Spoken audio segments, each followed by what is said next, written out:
welcome back to Sonoma Raceway, and just look at where I am. Day 2, top of the hill, overlooking turn 2, and today we're set to do it all over again. This incredible circuit provided plenty of action yesterday, some fantastic racing, and a mega pre-race air show, and we're about to do it all over again today. We are set for a full day of racing action and a little bit of chaos. I would not go anywhere.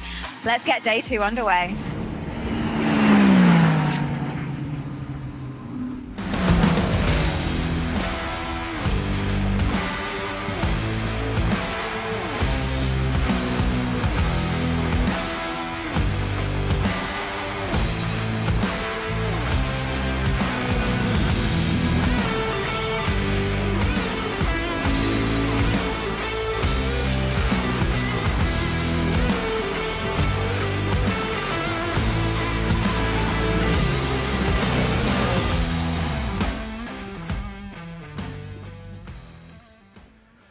Welcome back to Sonoma Raceway. Another beautiful day here to go racing. We've got Copper Shell Race 2 and Trofeo Pirelli Race 2 coming up for you. Doubleheader weekend, as always. Round 5 of Ferrari Challenge North America 2026. Absolutely perfect conditions here in the background. You can see wine country. We're in a beautiful part of the world here in California. Coming towards the end of the American part of the season, there is this brilliant track, and here is where we've been and where we're going so far this year. We started near close to LA, Thermal Private Race Club racetrack, absolutely fantastic. First time with Ferrari Challenge. Then Sebring in Florida, Cota, Circuit of the Americas, Austin, Texas, Laguna Seca, just a little way north of here in California, and then of course Sonoma, Road America, and the finale Mondiali, Circuit of Barcelona, Catalunya in November. We're going to get all the championships together there, and we will settle who is the best of the best.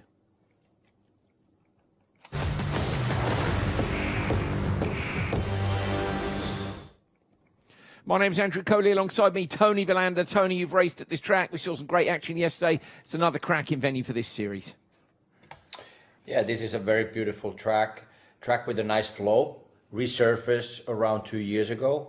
I personally really enjoyed the elevation changes. It brings a big challenge to set how to set the race car, but also for the driver, how to approach these corners. We saw some unforced errors from the drivers in the races yesterday. Very difficult to get the setup right. Like often, we always see a little bit of variation in timing and scoring for day 2. Some drivers really improving their performance from Saturday.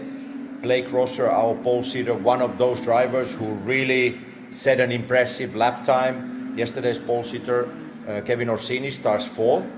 And I believe Flory got the fastest lap yesterday and he qualified better, so starting 6th place. And we know he's a good racer, so hoping for Flory as well, a good race today. Yeah, it should be a fun afternoon. 56 degrees Celsius track temperature, that's 2 degrees higher than yesterday. And as I say, yesterday, about midway through the race, we could see everybody start to struggle just a little bit with those grip levels. If you want to make passes, if you want to be aggressive, you probably need to do that in the first half of the race. That's where your best chance is. That's not to say it's impossible to pass later on. We did see passing throughout yesterday.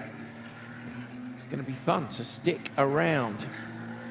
Warm-up time for the drivers. Not that it needs much warming up in this weather. And then we'll get the rollout lap done and a start off down towards turn 1. The very quick turn 1 up into turn 2, where we saw plenty of offs and contact yesterday. Hopefully a bit cleaner today. Quite often day 2 everybody gets a little bit more sensible. But it is championship time of year. There is Steve Check on his warm-up lap.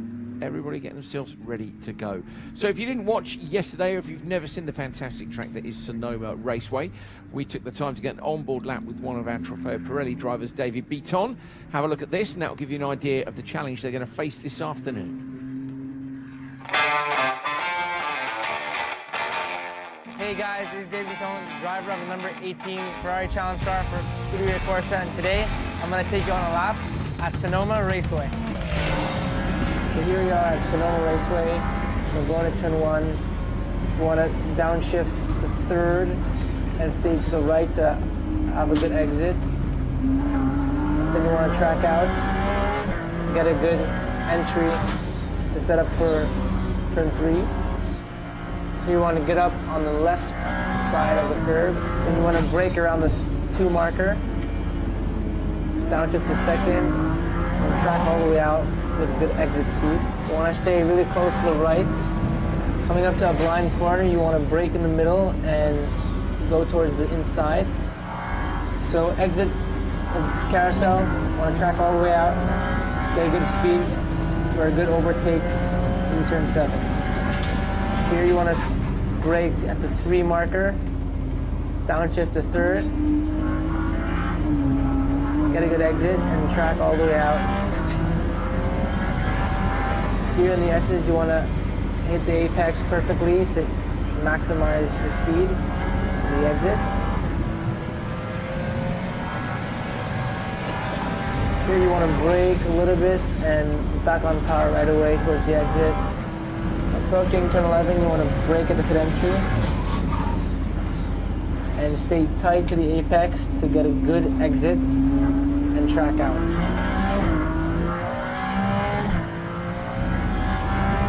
And that's a lap at Sonoma Raceway.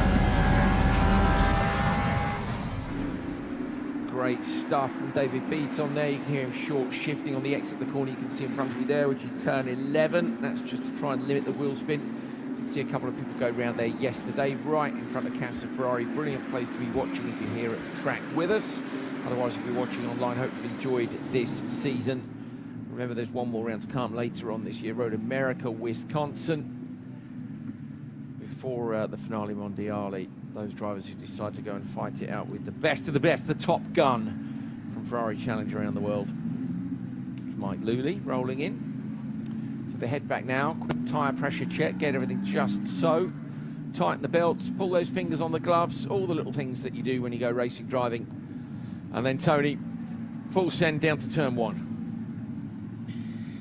Yeah, race 2, drivers know what to expect for the start. Also with the safety car for the restart, they know what they ask from their team, how to change the setup for the race 2. Tire deck, we mentioned already many times. Also David Beaton's onboard lap really showed us the elevation changes, the blind corners, diving into carousel, where many drivers made mistakes even today going off the racing line, and there is just not enough grip to stay on the road, and a few drivers spinning outside of turn 6. So yes, basically all around the lap there is one clear racing line, and that overtaking takes a big effort. So drivers really know what to expect, and sometimes this experience may turn into a chaos, may turn into a little bit of too much optimism at the race start. So driver itself more nervous before qualifying, nervous before the race, little bit of unknown always the race starts. It's not only in your hands. There might be drivers next to you that commit errors, or they go wide in the opening corners. So full attention, but also need to be really ready with all the reflexes and everything else.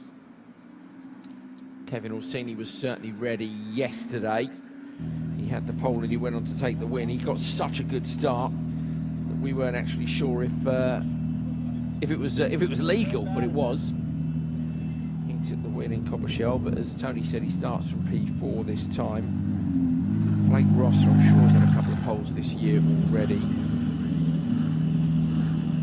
Yeah, 3 wins, 3 times P2, but how many of those were from the pole? Only the 1 pole actually prior to this back at Sebring.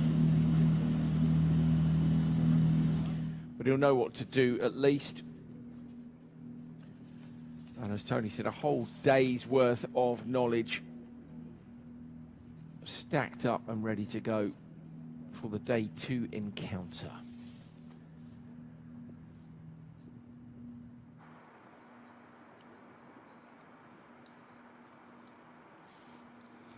Final little preparations going underway. You can see all the engineers kneeling down by the tyres at the side. Some of the drivers going for a late warm-up lap's not a bad idea, in my opinion, when you're in the car already prior to the race. It just depends. Some people like to get in the car and just get in the zone and chill out, and I say chill out, and try to chill out.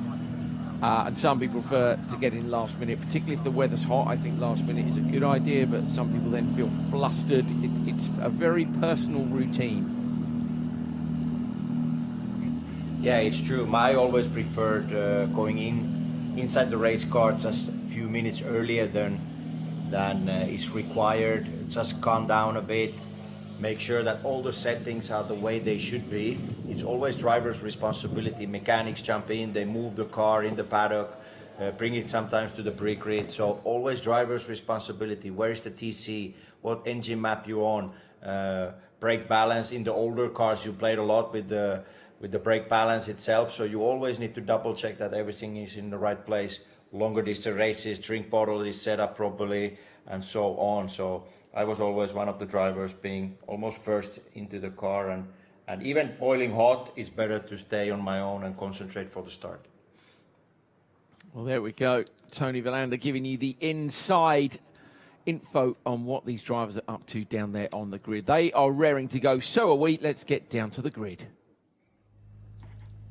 Race 2 for Coppachel and Coppachel. For some drivers, they'll be looking to continue their success, and for others, they'll be looking for a little bit of redemption. But one thing's for sure, to all drivers, it's time to start your Ferrari engines. Thank you very much, Nina Jade Paul, reporting for us from the pitch. She'll have the hot off the press info at the end of the race as well. Engines rumbling, thumbs up to the engineers, foil covers off, umbrellas down. There we go. Yeah, go get them. Love to see it. That's your onboard with Henry Hummel. You can see in the middle of the screen what he can see behind him. Left-hand side, look at his screen, and it says pit on it, and what gear the car is in. All the info they need is there. Those are our front runners. The two safety cars you can see, one is for Coppachel at the front, the other is for Coppachel at the back. Since last year, we had a few incidents in Miami at the F1 track there where they were a bit close, and the front runners from the back pack took out some of the rear runners from the front pack at the start, so they now have a bigger gap in between, and I think that's made for really fantastic racing this last year. Lots of changes made, always each year with Ferrari Challenge aiming to make it the best possible series. Here we go then, time for race 2 to roll out and get warmed up. We're going to get ourselves going.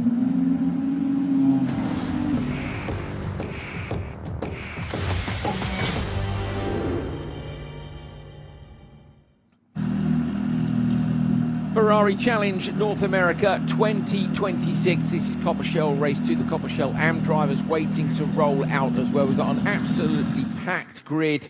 It is some 30 cars awaiting the start.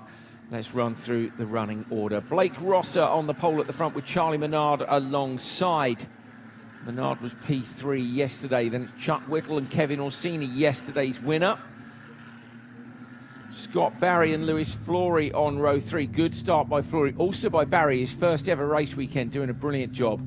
Then it is Ryan Dayton and Brian Waltersdorf. Dayton yesterday on the podium, P2. I think that was his first podium this year. Michael Owens and Glenn Moss on row number 5. Row 6 is Brad Evans and Roy Carroll. Row 7, Mike Luley and Tim Dweet. Now, Tim Dweet is the pole sitter for Coppachel AM. Yesterday was as well, but it didn't go his way. Michael Moyes and Daniel Roberts. Moyes yesterday got P2 in the Shell AM encounter. Lance Corley, Melissa Kozira. Kozira yesterday fought her way up from P6 into P3. Michael Crowe and Fabian Sperman. Sperman, yesterday's winner in the Shell AM category, with some work to do from there. Jamie Garrett and Paul Lynn. On to row number 12, Jeffrey Nunberg and Ed Vartugian. Row 13 is Kenneth Sweder and Steve Check. Row 14, Henry Hummel, who we've got an onboard with, and Bernard Gomez. And on row 15, it is Jeffrey Keel and Helen Chu. 30 cars. As we say, yesterday, lapped traffic became an issue at the end of the race, but there were lots of issues yesterday. Look at the lap times. So from the front to the back of the grid, yeah, it's around 6 seconds. We're out there for half an hour. Yesterday, 20 laps. So yeah, 20 times 6 is enough to get yourself to the point where you are going to get into traffic. So we may have the same thing again today. Let's see. There's a little bit of mind games going on at the front of the pack here. Blake Rosser just gunning the throttle here and there, getting himself ahead of Charlie Menard, who's on his outside. So behind them, Chuck Whittle in the silver car, Kevin Orsini in the Lightning McQueen livery. But it's Rosser versus Menard on the front row. Rosser on the right of your picture, but will be left, of course, into turn 1. and that should give him the advantage. Holding the pack back up, getting everybody in there. Lewis Flory, look on row number 3. Their new driver Scott Barry as well in the black-coloured car. So watch for Blake Rosser on the inside and Charlie Menard. Menard's got a good start, going to sweep across from the outside here. Contact immediately. Rosser goes round right at the start, gets tagged again. Absolute carnage. Car in the wall on the outside. Spin as well for Lewis Flory. That is a carnage start and almost certainly, in my opinion, a red flag. That's a real shame. They can't let this start go. They won't let them go. Wave yellows. They're going to have to cruise around here. Full course yellow and it is immediately a full course yellow. So Menard got a better start, Tony, but he turned in across Rosser. Rosser can't disappear. We'll need to take a look at it on the replays, but I can't apportion blame having seen it once at high speed, but that's a real shame to start today's racing off. Not what we needed. Yeah, I noted already before the green flag that Menard was really close to Blake Rosser and almost the nose a little bit ahead of the pole sitter. And it was very tight going into turn 1. We have a concrete wall inside and there was not a lot of space. So Blake Rosser carrying a lot of speed into turn 1, but suddenly the corner became very tight. 2 cars side by side and there's not enough space. So Blake Rosser spun, and then after that quite a big and heavy impact. I don't know if it was Orsini who hit the wall in turn 1. We need to double check. Now we can see that red flag is already shown, and yeah, big drama for the start. Yesterday, Coppa Shell, a lot of action on track, but we had a full 30-minute green flag race, and here already turn 1 pointing to be really critical.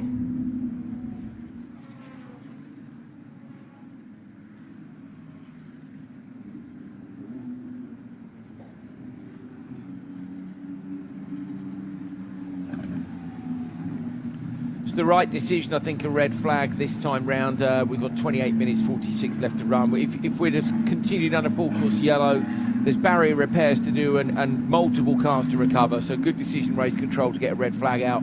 They did well as well, Tony, to abort the start for Coppa Shell and behind them. They really did. You know, there was very little warning for that. Good job by the marshals and everybody to make sure that everyone's safe. Yeah, good decision to almost abort the start for Coppa Shell Am. Still a lot of action. I'm still a little bit not shocked, but touched by the start. There were so many things going on, so definitely looking forward to that replay. Obviously, always in these cases, we want to see that the drivers are fine. Everybody gets out of the race car, and yeah, 1-1-6. The cars now, Tony. Yeah, yeah. That's a shame. Yesterday's winner.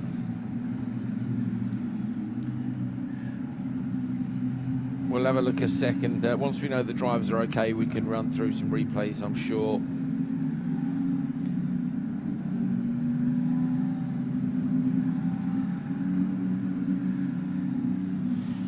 Okay, well, back to the paddock then. Drivers are out of the cars. That's waiting for that update from race control. The drivers are out of the cars, and right now that's all we care about. We can replace cars, but drivers are the most important thing. And the safety on these cars, absolutely brilliant, so they're well protected. Ferrari Challenge safety, absolutely up to date with all the latest FIA standards both sides of the Atlantic. Tony? Yeah, still in the first view, the first feeling I got is the dynamic of the start. Menard was not settled for P2. He really tried to go for the lead. So side by side going into turn 1, that was the critical moment of the start. Right, we're going to see one replay of this, so let's take a look back. And Tony, I'm going to let you talk us through what you think's happening here, or you can analyse after. Let me know. Here we go. This is it. That's maybe not the best angle. Might be. Wow. Okay, maybe it is. The drone. We got another angle coming. Okay, so it's Flory that's the wrong way in the middle. Orsini, was it in the wall on the outside? Watch this. Contact there with Rosser. And then Orsini's got nowhere to go. So Kevin Orsini basically runs into the side of Rosser, but Rosser is tagged by Menard in turn 1. You know, that's not our job and to decide who's at fault there, Tony, but I think maybe a little bit more space needed in the first corner. Yeah, Menard was ahead. Menard was a few few meters or 1 meter, 2 meters ahead of Blake Rosser's car going into turn one. How was the reaction? Who accelerated first with the green flag, and what happened there? Not a lot of space, because the ideal racing line and the speed Blake Rosser is carrying into turn one takes where Menard's car was. So it is sort of a racing accident, but you could see that the dynamic was created in a way that Menard had wanted to take the lead. He wasn't settled for P2 at the start, so that created a little bit more tension for the start, and everything happened on the first row. After that, the spinning car, and they got collected by other cars and so on, but all the action happened in the first row of the Coppa Shell category. Yeah, bit of a nightmare scenario, but as we say, everyone's okay, and that is the most important thing. So we'll get the race restarted just as soon as the clear-up's done. It was a fair old impact for Orsini on the outside. As I say, everyone's out the car. I'm not worried about Orsini. His car will be a mess, unfortunately. But it's more the wall on the outside has got to be in place. Obviously, the tyre walls and the concrete walls, the catch fencing, everything is set up to a certain spec. And if it gets taken out, it needs to be repaired before you can go again. So we know the track crew are doing their absolute best to get it all set, good to go, in time to get this show on the road again.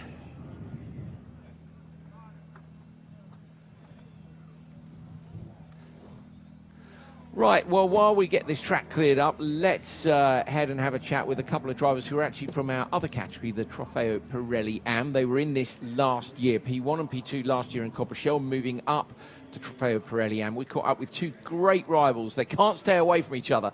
Hopefully they'll manage to today, but a great race in no doubt between them as always. Jan Bernier and Mitchell Green caught up with Nina Jade Paul just before the race weekend. So here I am with Jan Bernier and Mitchell Green, and we are picking up right where we left off last season with another fierce championship battle. Mitchell Green, you're currently leading the way by just 4 points. Last year, Jan was very consistent until Laguna. To win a championship, it's a game of consistency. I think Jan and I have the potential. I think one of us will win the season, and we very well, none of us may finish on pole, any races.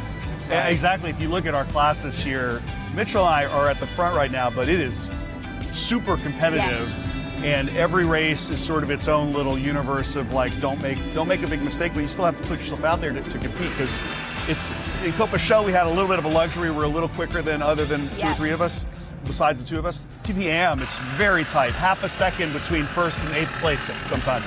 So it's consistency, like Mitchell said, has been the key. How does it feel to move up a class and still be at the very top of that class? I mean, I think we kind of saw it coming, because we were running times that were competitive in TPM last year at the cup later in the season. So I think I felt like I was ready. I think both Mitchell and I are getting the most out of the car. We're pushing ourselves. By the way, both of our wives joked, we're all friends. They joked that you two are making each other faster.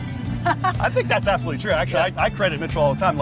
If he wasn't pushing me, I wouldn't be progressing. So thank you for that. And I think it's mutual.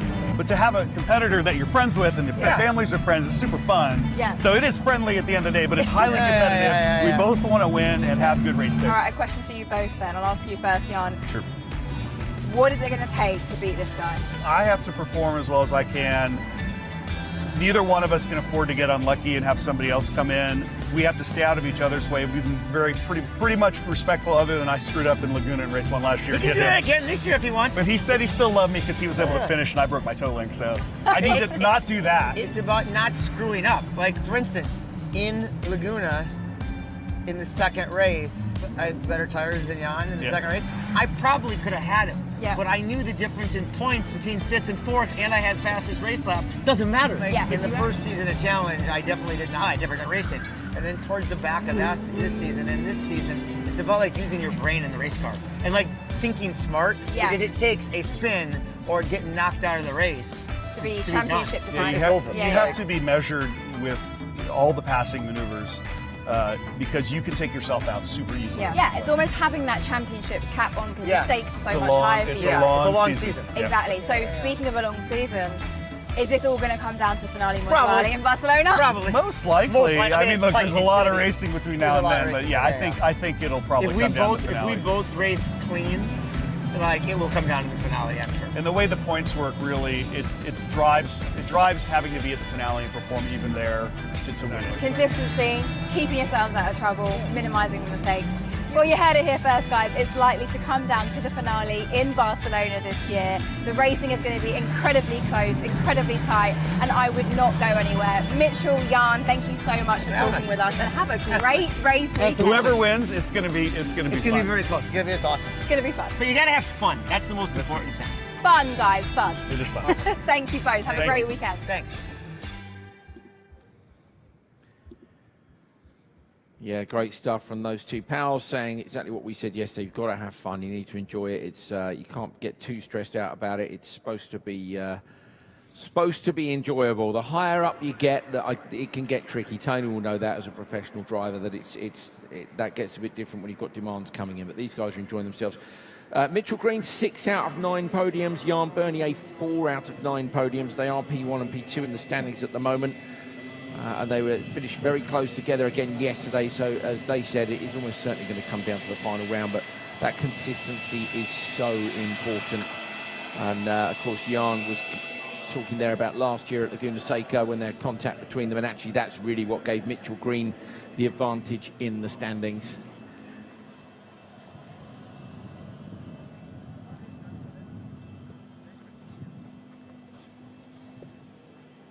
Eagerly waiting to get themselves back out. Here's Tim Dweet. Tim was quick again this morning, even with the off, Tony. He then recovered well to go quick in qualifying, but he's got to keep his head straight for... Oh, look at the battle damage on the car there, front left corner. Got to keep his head straight for the race this afternoon. Yeah, I think for the lot of drivers, for many drivers, it was a learning curve.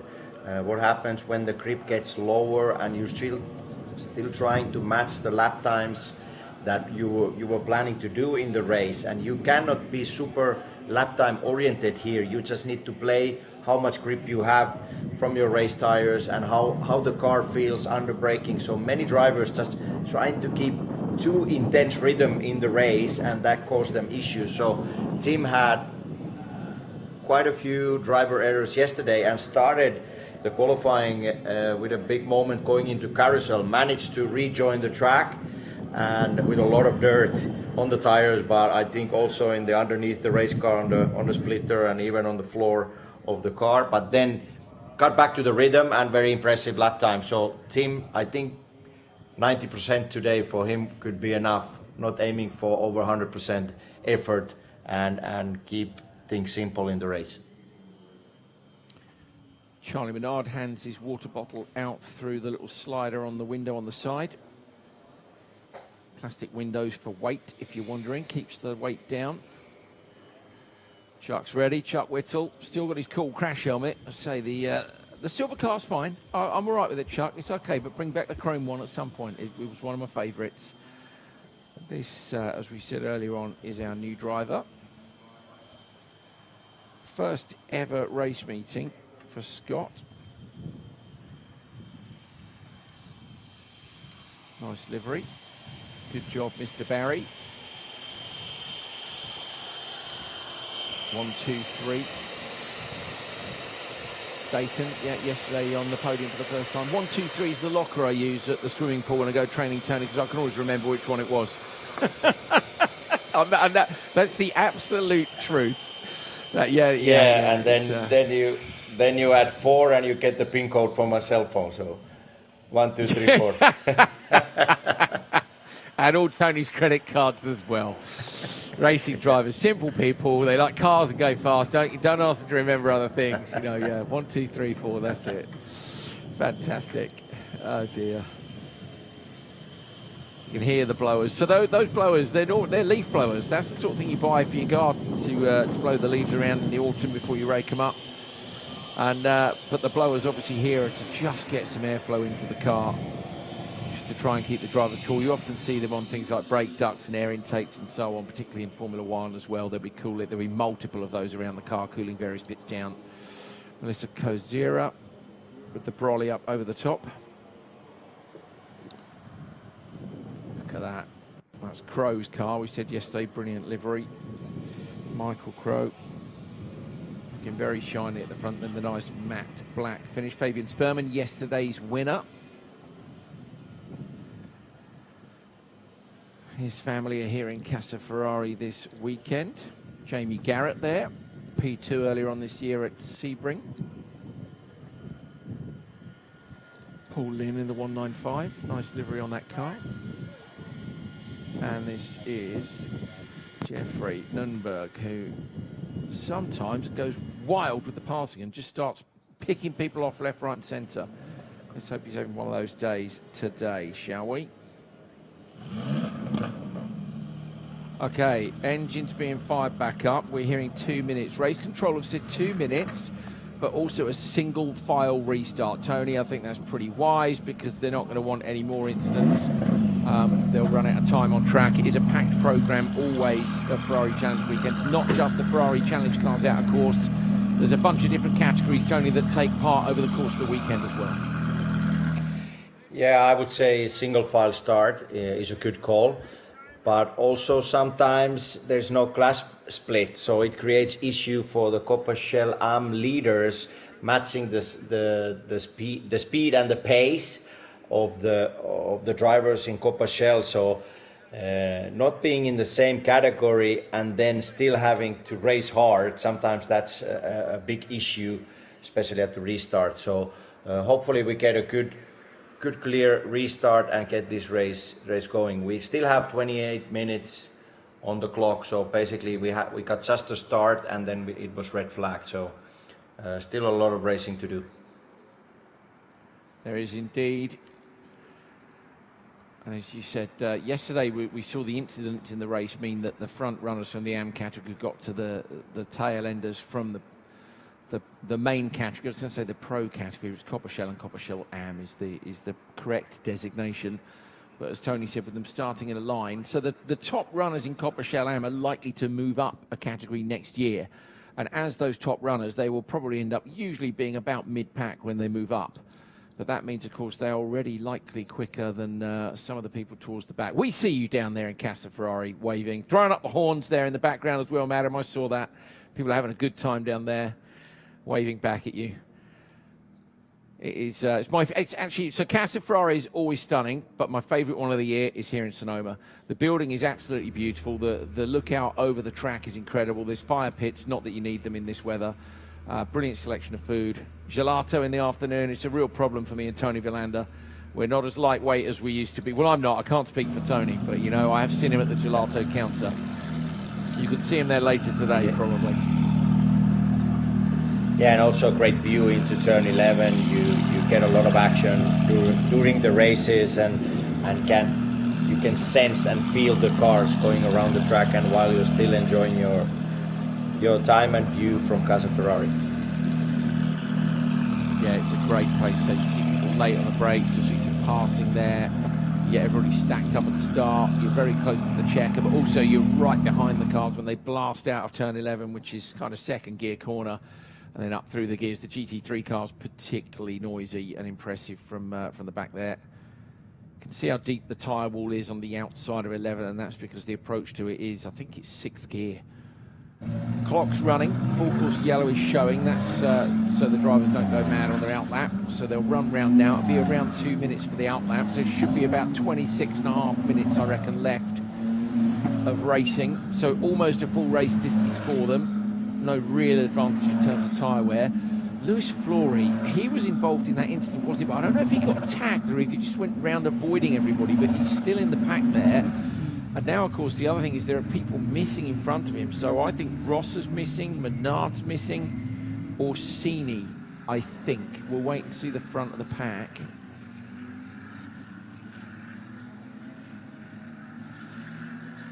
Yeah, behind Flory. Is it Dayton? No, I don't think it is. Maybe. But yeah, who's missing from the front of the pack? That's what I need to double confirm.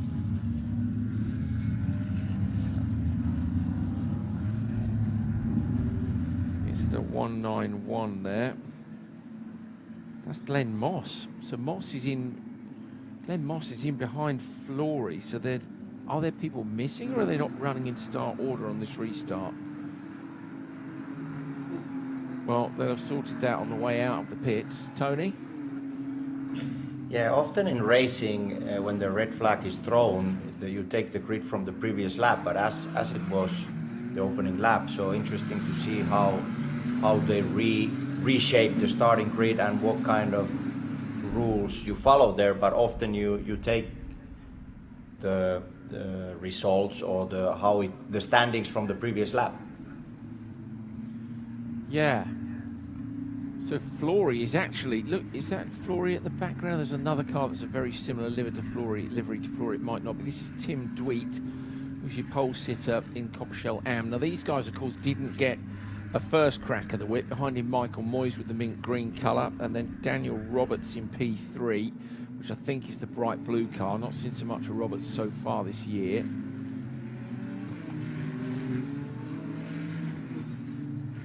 But who's missing from the front? So we know Ross has gone. I think Menard is gone. Menard's out, back out. So Menard is leading the pack. There he is. So Menard is out. So it's Menard from Whittle. Orsini's missing. Blake Rosser is missing. So in P3 is Scott Barry on his first ever race weekend with the black and gold. Lewis Flory is a couple of places further back. I think Flory's down at the back of the pack. I don't understand why Flory's not maintained his start position. He's only just 2 cars in front of Tim Dweet. So some of these cars are out of position, but we're not privy to all the information in pit lane. So we'll just have to, unless they literally brought them in. Yeah, anyway, here we go. Green flag. They may have restarted the order they came into pit lane. Menard over the line. Whittle, Barry, Dayton, Owens, Waltersdorf, Evans, Carroll. And it's Lully, Flory and Moss. So yeah, Lewis Flory is a long way down the order. Everybody being pretty sensible here. Flory needs to dispatch some cars quickly. He looks to the inside line. In the background, Tim Dweet leads. Kozira with a bit of a gap over Nunberg. It looks, no, Sperman behind her. Sperman and Nunberg with fairly similar liveries. Here, Flory now as they come up over the crest. Having another look up the inside, but not able to quite make the pass stick here. He's going to come down in towards Carousel over this crest. So watch for Flory making moves. I reckon he'll have another go up at turn 7. Turn 7 is a good place to get it done if you can. He's in the slipstream now, so Flory's surely going to have a look. All right, he's further back than that. That's the other blue and white car that's forward in the pack. No moves for Flory. Okay, so status quo at the minute. Charlie Menard, who was involved in that contact in the first corner, but he's leading now. Whittle P2, Scott Barry P3. Could Barry get a podium on his first ever race weekend? That would be very impressive indeed, especially running in Coppershell. Flory, the run to turn 11. Mike Lully in front of him.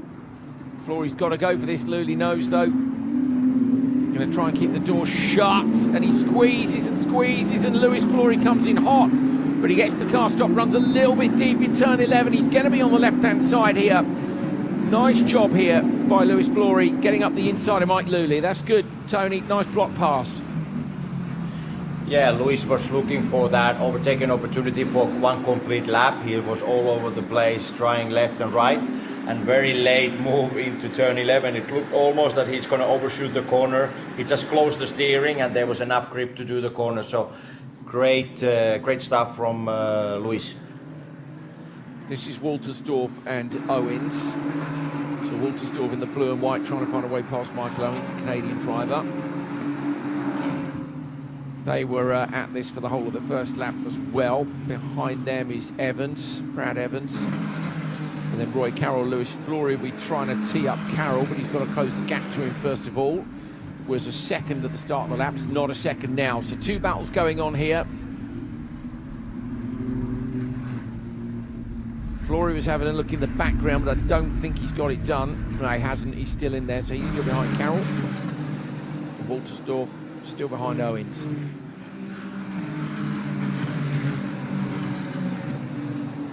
Moyes the leader, so where's Tim Dweet? Is Dweet still there? Has he dropped out? He is, okay, he's a few car lengths back, so I wonder if that was traffic, potentially, but Tim Dweet's been caught out. Michael Moyes, who was yesterday's runner-up, is into P1. Tim Dweet maybe biding his time behind him is Roberts in the blue car. Then Lance Corley and Melissa Kozira, unless those positions have changed on the way down. Get the update at the start finish line.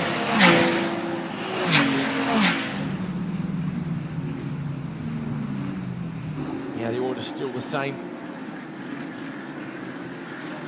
So this is the back end of Copper Shell and the front end of Copper Shell Am. So Michael Moyes at the back here with the black and blue colours. He's onto the tail enders, which is Glenn Moss and Mike Luley. Just in front of him. Then you can see just in front of them, Lewis Flory, who made that move earlier on. So Flory is the white car with the blue rims. This is tricky, isn't it, Tony? It's exactly what you predicted. They're in traffic and they've got to get it done. Menard leads from Whittle out front. Barry coming under some pressure from Dayton behind. Yeah, when you are not racing in the same class, same category, so you just need patience. You need to realize what is the situation and control how much pressure you're getting from behind, and then really evaluate the moves to make. It would be really unfortunate to have a contact with a car that is not you are not racing against really in the results. So the restart itself was really good behind the safety car and everything was really clean, but this was the thing we predicted. So the leader of Shell Am has a similar pace to the drivers in Copper Shell in the last places. Oh, Flory having another look there. It doesn't get any closer than that. He's really risking it. Great judgment from Lewis Flory. Could not have been closer there to Roy Carroll, but didn't tag him, and that's the key. Great racecraft and awareness. We said he was quick. You said Tony's a good racer, but it is hard to pass here at Sonoma. There's the two opportunities, really, aren't there? The two solid ones. Yeah, turn 11 is the best one. Turn 7 as well. We see some overtaking in there as well, but you need a good run through carousel. And yeah, Flory is looking racy. He looks like he has a lot of pace. He was involved in the first lap, first corner accident, so he's really looking to gain places back. Chuck Whittle with the fastest lap, sitting in second place in Copper Shell here. It's promising from him. Barry is 1.9 back with Dayton, just 0.4 off, then it's 3.5 back to Owens. So there's two car battles at the front. Flory only the 0.3 behind with Rosser and Orsini, as you can see, are out, which is a real shame because they were two of our front runners, and I think this would have been fire. The front end of this race would have been really on it were they still here, but that is the way it goes in Terminal. I know Rosser would be disappointed. He was so fired up this morning about wanting to take the win, and he did a brilliant job taking the pole. So this is Tim Tweet behind Flory now. So what's happened here? Has Flory dropped back? Flory's got problems. Lewis Flory's coming in, so Flory's got problems. Tim Tweet here under pressure. Almost got passed by Roberts and Kozira. Passed on the inside there. I think it's Nürnberg, was it, that's gone through? Is it Spurman? No, Fabian Spurman. Second time I got them mixed up this race. So Spurman has gone on the inside of Kozira. And that's all where Lewis Flory had some sort of a problem and held up the pack, because Flory was further ahead. He was ahead of the leader of, he was ahead of Moyes. Michael Moyes just a few moments ago, and then when I saw him just ahead of Tim Tweet, I knew something had happened, but obviously a technical issue. Remember, he had that off at the start before we had the red flag, so it's a real shame for Lewis Flory. Very opportunistic from Fabian Spurman, passing Kozira up the inside, and there wasn't a lot of space there either, Tony. Good move, and awareness from Kozira as well, not to close the door.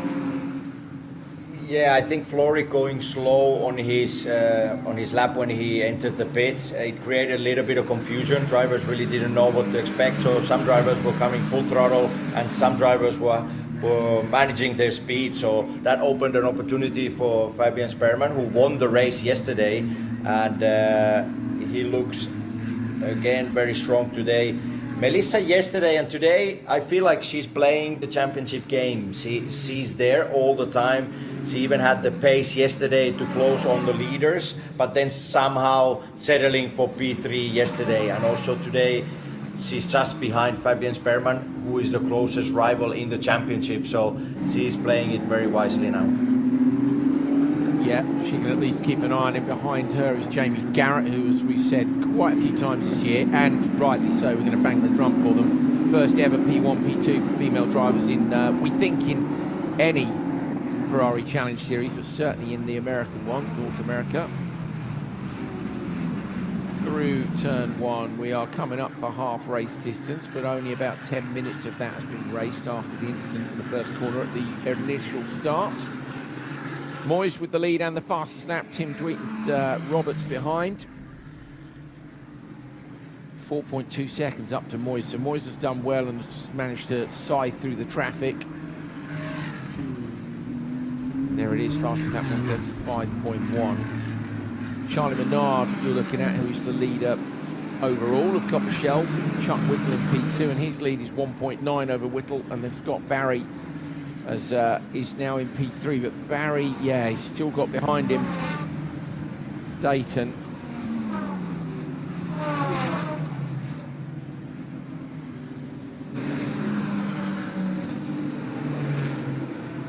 Oh, Moyes trying to find his way past more traffic. Still no gap though, Tony. Yeah, in Coppershell, Menard has pressed the throttle a bit harder. He has the fastest lap of the race by 6/10 and opened up already almost 3 seconds on Whittle. So I think Whittle at this stage is struggling a bit. So let's see if Barry on his opening race weekend can even close the gap to Whittle, who's running second in Coppershell. Get that pressure applied and see if you can force a mistake. Particularly important on tracks where it is harder to pass. You can see clear areas here, can't you, where Moyes is quicker. But being quick is not enough. He's going to have to tee it up at, as we said, 11 or 7. I wonder what the gap is. The gap back to Tweet is 3.1. So we'll keep an eye on that and see, because obviously him being held up at some point here is Tweet. So Tweet's got clear track in front. Daniel Roberts behind him is right with him as well. So Tony, if Moyes can't find a way through here, and he hasn't managed to in a few laps, you might well find Tweet catching up with him, and then we're in for another race to the flag. Yeah, I think Tweet in the second place in Coppershell, he has a little bit more calm approach to today's race. He was a little bit all over the place yesterday, trying to really make a big difference with his driving, and it cost him the race yesterday. So I think a little bit more calm approach. He has a very fast lap time, but just lacking a little bit of consistency today. But I think he wants to bring it home safely, while Moyes is 3 seconds ahead and still fighting with Moss, who's racing in Coppershell. Kozira at the minute is well able to go with Fabian Sperman. They are a little way down the order in terms of where they would normally like to be. She's only really got to keep him in mind. What's the points gap back to the next driver? No, it's Tim Dweet. It's not that comfortable. It's only about 15 points back to Tim Dweet from Fabian Sperman, and Dweet is a couple of cars ahead of them. So this might, if they were to finish like this, it would definitely close the gap up. Tim Dweet would get near to them, and we could be looking at a three-way title fight coming towards the end of the year. It's such a tricky balance, Tony. You know, it's all very well, as you say, for Kozira to follow Sperman, but on the other hand, that's what happened yesterday. You lose a couple of points. If you keep doing that, slowly the lead comes down. But she has been brilliant this year for me. She's been the standout driver, I think, in the category.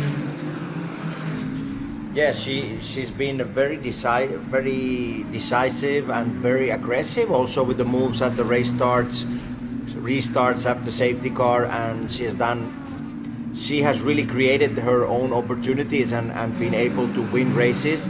But lately, I feel like she's really playing the championship game, like I mentioned before, and sometimes this can be a little bit of a mental bargain, meaning that you cannot really perform at your best because you don't want to do a mistake, and you just want to keep the championship alive and move to the next race or next race weekend. So hopefully Melissa's strategy pays off, but at the same time you need those race wins and you need those podium finishes to maintain the lead in the championship. Yeah, and they're both off the podium at the moment. Say they're down in P5 and P6, while Tim Dweet is in P2. That's not to say it won't have changed with 12 minutes still to run. That looks like Steve Check in the gold and black, crossing over the line. It is. He's moved up ahead of Sweden in the yellow behind him. Sweden and Helen Chu both run a yellow car. There's Henry Hummel behind them. We've got an onboard with Henry Hummel actually as well. Here he is. We go on board now, Tony. Yeah, this is going into turn 4. Track falls downhill. You need to control the front and the rear. A little bit off camber, so sometimes a little bit of oversteer. This is the difficult part. Going up the hill to carousel, you don't see when you're on top of that crest where the track really falls down. The grip is inside, so you need to be patient before going into throttle. There's this part of full throttle before braking into turn 7. You should carry enough speed that it takes you almost to the middle of this 7, that then another rotation and back on throttle, and this whole sequence of S's. You play with the throttle, little touch on the brakes, but you really just need to carry a lot of speed into these corners, and you should have almost a neutral race car, meaning that the front end really bites and responds when you're asking a change of direction from the race car. There's the dip. You can see just as they jump on the brakes, you can see that dip where the road is really black, where all the wheels lock up. Second gear out the hairpin, and somebody's parked in the middle. Can't see who it is from this angle. 151 is Brad Evans. Evans was actually running reasonably well in class, but no more, I'm afraid, parked at the side of the road. So there might be a yellow in the hairpin, but there was certainly a green flag at the next corner. Here is Michael Moyes continuing to lead, but Tim Dweet has closed the gap up massively. Moyes cannot find a way past Glenn Moss, and now needs to, because he's got mirrors full of Tim Dweet. So Tim Dweet is going to make a race of this. He's going to go deep and try and go around the outside, cut back now to the inside, and this could be a good move, but still going to have to wait almost down to turn 11. And meanwhile, Tim Dweet is now looking at the slipstream himself. So Dweet is hunting Moyes in front. Watch down at turn 11. Moyes has got to be decisive here. He's got to make the move now on Glenn Moss if he wants to try and continue this battle. Otherwise, Dweet is going to start lining him up through the right hand up. Now the big braking zone coming down into turn 11. So watch here and see, he's not close enough. Neither's Dweet, to be fair, and Daniel Roberts is there as well. So this is closed right up. Yeah, the gap was almost 3 seconds already, almost just over 3 seconds, and Tim Dweet has really closed the gap into 1 second now. So we have a race for the win here in Coppa CLM again. So the race is live again. It is indeed, it is very close.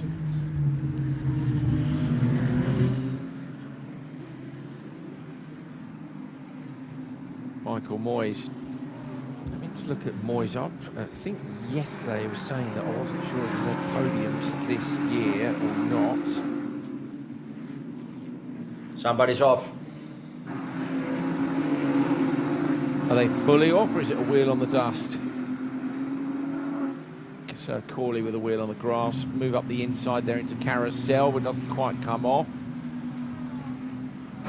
It's just a battle with Corley side by side. Oh, was Sperman touch? Yes, Sperman up the inside. Yes, Sperman up the inside. So there was a contact between them. Yeah, Sperman's mirror missing, look. Sperman has come through, the mirror's missing. Melissa Kozira has gone with him.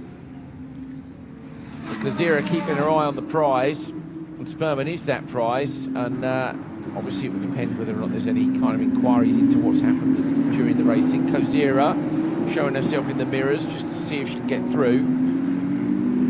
So it's Corley, who was P13, but if you have a look now as they come over the start-finish line, look at the ladder on the left-hand side, and you should see Corley slide down the order a bit after that contact with Sperman. There it is, 3 places, 4, 5 places lost, 6 even. So it might have been Vartugian that was passing him on the run into Carousel.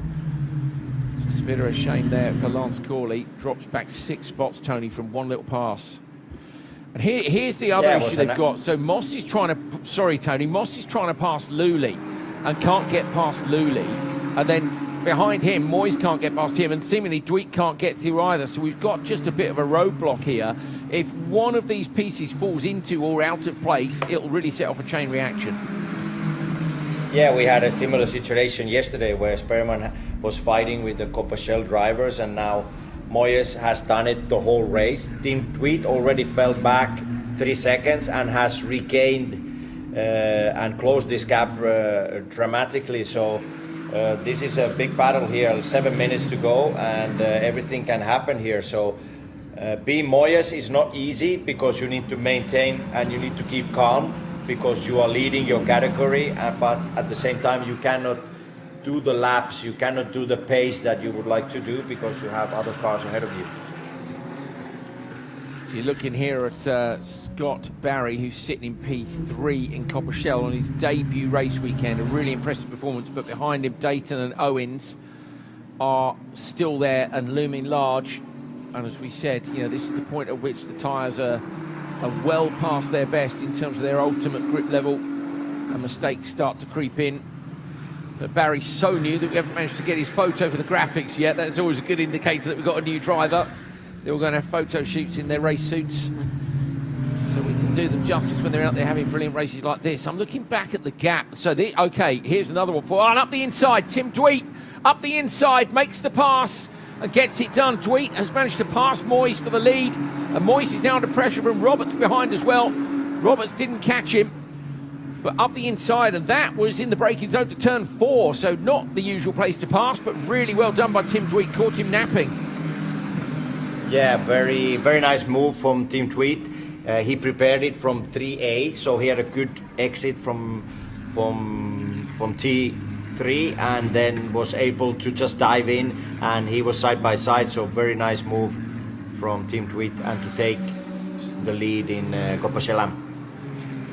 Moyes was struggling for traction there on the exit of 7. You saw the car get sideways, so I wonder if Tim Dweet has just managed to look after his tyres a little bit more. I think it was Dweet, wasn't it, who only did 3 laps this morning. Might have been Dweet who only did 3, I can't remember, but some of them were a little bit less laps. Dweet's late on the brakes, but now he's going to come across the same issue. He's trying to get past Glenn Moss. Now behind them, the gap back to Sperman from Roberts. Oh dear, that's Dayton off. So Dayton is gone. Dayton is gone. Ah, no, Sperman in the pits. So Fabian Sperman drops out. Kozira takes the place. Fabian Sperman with the hazard lights on in the championship fight. This is very much playing into the hands of Tim Dweet, who leads this race now. Melissa Kozira in P4 should still do okay where she was. Now, what I was going to say is that they were closing the gap down. So the gap was 4 seconds from Kozira. Now he's only 2.7 off the back of Roberts. It was 4 seconds prior, and they're really closing that gap down as well, Tony. Yeah, it might be that Fabian Sperman, with that contact with, he got a drive-through penalty for the contact earlier. So that really cost him the race. We mentioned many times that if you get a drive-through in a 30-minute race, you're out of the contention to have a good result. So interesting drama. Also Sperman fighting for the championship, and now Team Tweed, who retook the lead, is under pressure again from Moyes. 3.5 minutes to go, and this one is still hotting up for us here in California at Sonoma Raceway. 5th out of 6 weekends on American soil before the finale Mondiale. We've got another car going slowly. That's not, who's that? I thought it was Scott Barry for a second. It was a black car, but I don't think it is. Here's Moyes closing down on Tweet. Scott Barry has dropped a position to Roy Carroll. I can't see if he's got a bigger issue. Carroll's through over the line. Tweet, Moyes, Roberts, Kozira. Kozira, how far back is she now? 1.4. Melissa Kozira is closing the gap down on Roberts in front of her in the light blue car with 2 minutes 55 to go. Got another few circulations here. She'll want to make up those points on Tim Dweet if she can, but likewise, Tony, you said she's got championship head on, maybe won't take the risk. Yeah, Moyes looks quite aggressive behind Team Tweed, already looking 2 or 3 times and pointing the nose close to Team Tweed's car, so this will be a tight battle for the Coppa Chelam win. Kozira's with them. So Roberts is now on the back of this pack as well. It's the same two drivers. It is Lully and Moss having their battle, but the front runners in the AM category behind them can't find a way through. They've got to try and find a gap. Around the outside, almost into the wall. Moyes kicking up dust. He was so far wide on the run down into turn 7 on the brakes, but it didn't pay off. And now Roberts is right underneath his rear wing, and Kozira's closing in as well. Nürnberg is also in with a shout. Nürnberg with the fastest lap of the race. So Nürnberg in behind Kozira. We know Nürnberg is a passer as well. Tim Tweed could really do with getting himself a rear gunner here, just making one pass. If he can just get past Moss, he'll probably guarantee himself that spot. Here is Nürnberg with the fast lap, closing down on Kozira. Look in front there, you can see Roberts showing himself in the mirrors. Tweed stays off the curbs. Moyes uses them completely. 1 minute 33 to go, another couple of laps, I reckon. Tim Tweed under pressure. Moyes looks inside. We saw a pass there yesterday. Hasn't pulled it off this time. It was Lewis Flory who managed to get it done there last time. You run the car out a little bit wide for the second apex, and that leaves you open to an attack. Maybe not if you're full throttle, but when you're following a car that's not as quick as you, it means you're maybe not on throttle. Inside, looking to make a move on Moyes. Roberts, Kozira there to pick up the pieces, and finally moving across. Moss moves out of the way and lets the 5 cars through. So now the next car in front of them is Mike Lully, and that's let Tim Tweed really accelerate away here, giving him just a little bit of breathing space over Moyes. Roberts going with Kozira, Nürnberg 2. Great battle here for the top 5 positions, remember, with 40 seconds remaining. White flag is out for your leaders. They got 1 lap to go. That means it's going to be a lap and a half for those drivers. Who's run wide? It's not Tweed, is it? No, it wasn't. It's Scott with the issues, we think, pulling out in the background. Not sure. Let's get back to the battle anyway. We won't worry about him. He's gone for now. Tim Tweed still with Moyes in behind and Roberts too. Fantastic battle, Tony. Yeah, a lot of things going on. So Moss moving away from Team Tweed opened him a clear road. Looked like he's going to pull away, but Moyes has replied. And great fight all around the track. This is Fabian Sperman who had the drive-through. Sperman! Yeah, had the drive-through earlier on. Disaster for Sperman. He's out of spin then. That's when you've had the penalty. I'm afraid it can get into your head a bit. And they're moving out of the way, left, right and centre to let them through. Tim Tweed making another pass here, but he's side by side. Not sure the drivers are aware that these aren't people they're racing. I don't think they are. I think it's Lully. Tim Tweed off to the side, so Moyes has gone through. I wonder if Tweed's got a problem, going to try and shut the door. And now Moyes is getting the door slammed in his face.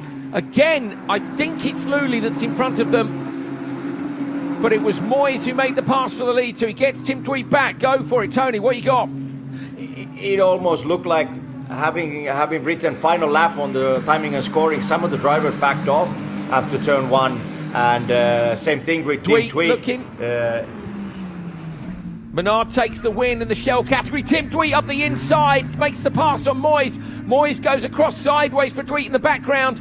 Kozira's there now, so Kozira's in the mix. I know where Roberts has gone. Daniel Roberts was there in the light blue car, but seems to be missing. Got dust blown up in front of the camera as well.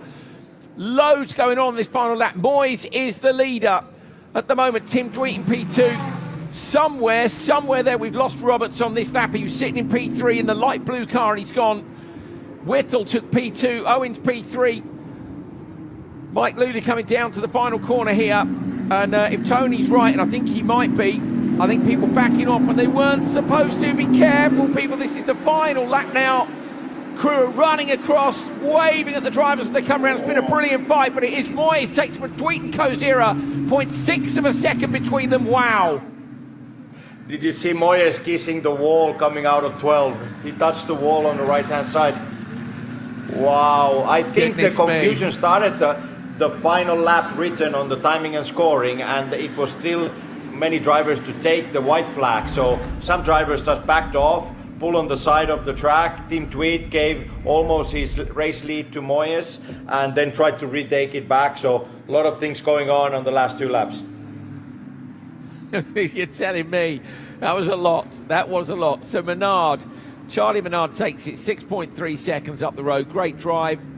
Owens is how far back? 5.3 off the back. That is your podium. But it was all about the fight. What happened to Daniel Roberts? He's ended up in P15. And now we've got smoke pouring off the front here, look, of Moy's car. And that will be from that contact with the wall. I suspect the Pirelli is rubbing. And now finally it sheds the carcass.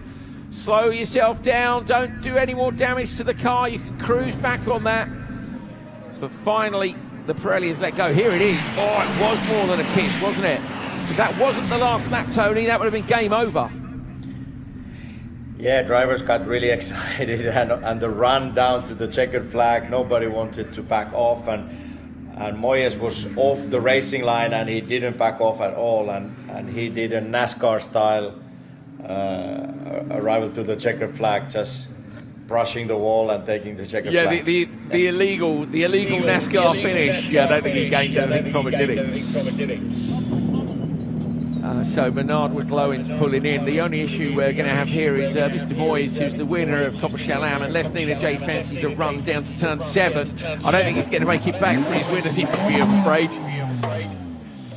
Onto the limit. Oh, a little bit of door bashing here in Parc Ferme. I don't think it's on purpose. That's Menard into Whittle. They're both, okay, it's the engineers downloading data and pulling things out of the car.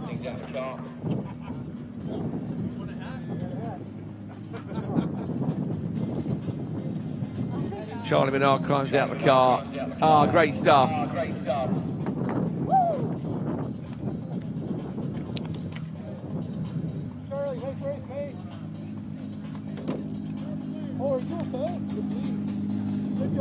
Thank you. Oh, love listening. It's great, isn't it? Good job, man. Good job, man.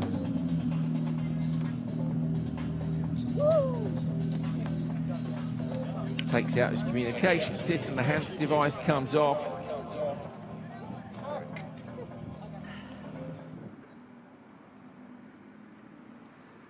And there is the Ferrari corral down there, missing from the back row. Of course, for the Parc Ferme is, as we said already, Michael Moyes the winner. But I'm afraid that car is stricken after hitting the wall on the final corner. He's parked up at turn 7 with the Pirelli off the rim. Yeah, Kozira's over the moon. Bill there with her to congratulate. Oh, look at that. Absolutely over the moon. And she knows that with Fabian Sperman heading out, she's kept her head there, Tony. You said she got championship head on. It's really paid off today. It looks actually like Tim Dweet is going to be the competitor now for her, potentially. But still a reasonable lead for her, I reckon. Yeah, I think Melissa needs to control her pace a little bit during the race, and she played the championship game yesterday, and same thing today. Others running into trouble, and she's just being very consistent. Good speed at the right times, avoiding contacts, avoiding her own mistakes, and bringing the car once again to the checkered flag with the one clear race. So very well done from her. Hugs all round. She lets the blonde hair out of the crash helmet. It's tricky, that is, you know, getting all that in. It's very tricky to get it in. Nicely done. Good job, Melissa. She'll be very happy with that. I think our race winner, Charlie Menard, is with Nina Jade Paul now. Yes, Charlie, win number 5. Congratulations. What a season you're having. Talk us through that race, including the start. How did you see it? Yeah, well, we had a heck of a weekend. We replaced some parts up until grid, and we found some stuff. Yesterday was not the day that we wanted. Finished 3rd, so solid. But the team worked their butts off. The start, I was really excited to race with Blake, and I think he got a little tight there and bounced off me. And fortunately for us, we had a great run. Well, you got the win at the end of the day. And talk us through what this does for your momentum, Charlie, moving forward. Yeah, like we talked about before, you know, we're just going to take this race by race. And if we can win all the races, God bless, and it's going to be an amazing day. And if not, we're going to do the best we can and see how it all lies out. Well, enjoy this. Congratulations. Yeah, thank you. Nice to see you. Thumbs up. Very happy indeed with that performance. So I think we're not going to get a winner's interview from Copper-Chalam. Bottles of water all round. That is what is needed. It is a hot and sunny day here in California. Charlie Bernard takes the win from Chuck Whittle and Michael Owens. Reasonable gaps between them. Then it was Waltersdorf, Carol and Luley. But all the action was at the front of Coppershell and Michael Moyes taking it from Tim Dweet and Melissa Kozira. Passes left, right and centre. Mistakes. Jeffrey Nunberg gets P10. So Daniel Roberts was right there, ends up 15th. Jamie Garrett 11th. Lynn Vartugian check. We've mentioned Roberts already. Swede, Hummel, Spearman P18. Drive-through penalty for contact with the driver who's in P19, Lance Corley, and then a spin later on in the race as well. So unfortunately, after a win yesterday, didn't go quite so well today. Then Keel, Chu, Crow, Gomez. And at the bottom here, you can see the drivers who've retired. Scott Barry, what a shame, was looking on for P3 in his first ever race weekend, but he retired with just a couple of laps to go. Glenn Moss, Ryan Dayton, and then, of course, the people who had issues earlier on. Brad Evans, Lewis Flory was going well, and the first corner victims of the original start, Blake Rossett and Kevin Orsini. A shame to lose them. Orsini, the winner yesterday. Rosser, the pole man today. Action-packed, that one was. And we've got another one coming up for you very shortly as well with Trofeo Pirelli. Let's take a look at the championship standings then. This will be interesting. Rosser continues to lead. The gap is 36 points. So he's done well there with looking at the points updated. How far ahead was he? Well, it's pretty similar. So considering what happened today, that's all right. Chuck Whittle and Kevin Orsini move up. Menard moves down a place. Owens, Flory, Parker and Dayton are your top 8 in Coppershell. Followed then by Rose, Carroll, Rodriguez, Borgio, Evans, Ott, Moss and Luley. Some of the drivers, of course, not taking part in the entire season. This is the one that I'm keen to see, which is Coppershell Am after all of the action today. Well, Melissa Kozira just 16 points ahead of Fabian Sperman. I thought she'd have more of a gap than that. Tim Dweetlook has moved up a position, but he's just that little way further back. Jamie Garrett moves up 3 places. Great weekend for Jamie Garrett. She's 4th overall. Could we see her getting up into the podium positions by the end of the season overall in the championship? It'd be great if she does. Nürnberg, Czech, Corley and Hummel, your top 8. And then we have Gomez, Vartugian, Roberts, Keel, Peruskia, Swede and Danny Patel.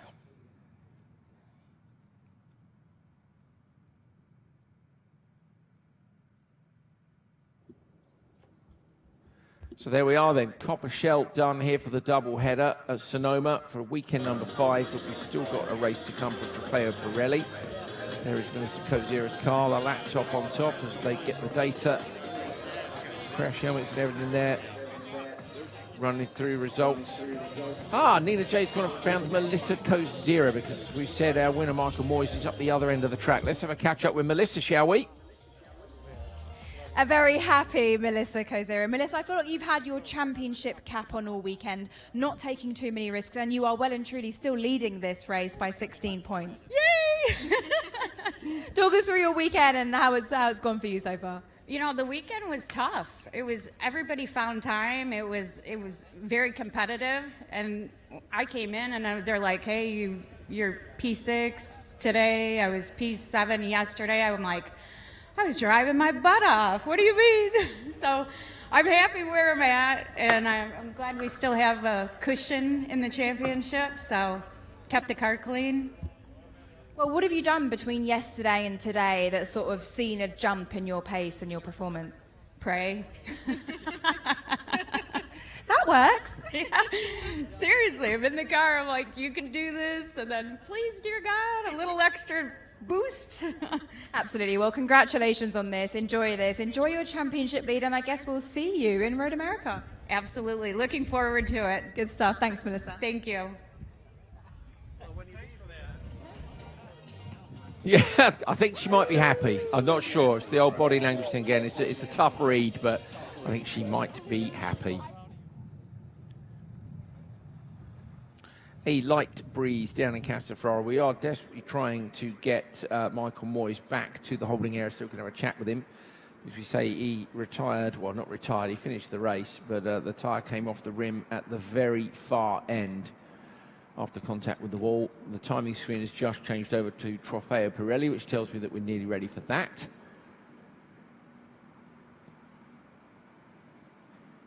Okay, Nina Jade's going to chat with Mike Luley now. Still waiting on the other Mike. We'll get Mike Luley.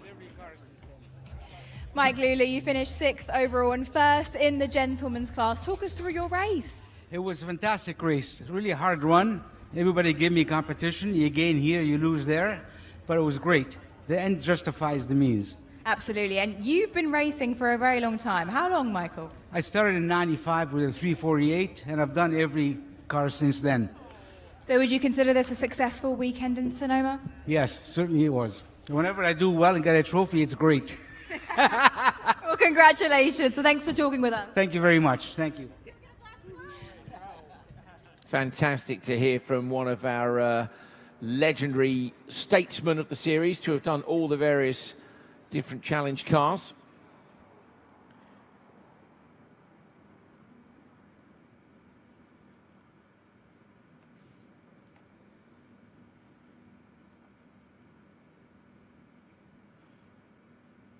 Podium awaits for some of these drivers later on, but we have another race to do in the meantime. Hopefully won't have the hold-ups that we had in this one in quite the same way.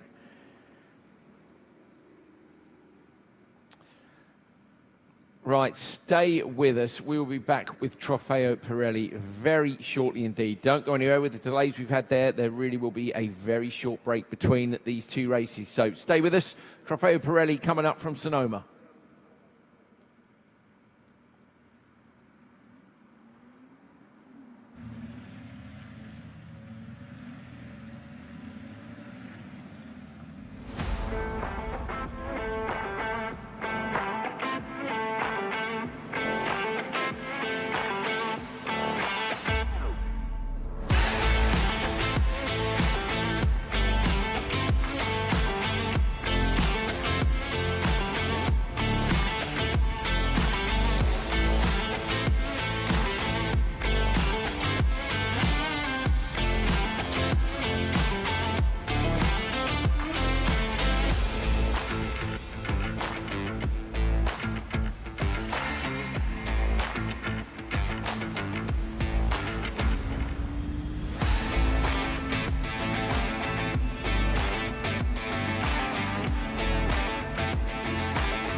Welcome back to Sonoma as we get ready for the final race of the weekend. Trofeo Pirelli for 30 minutes coming up very shortly indeed. The blazing hot Californian sunshine is being pretty relentless today.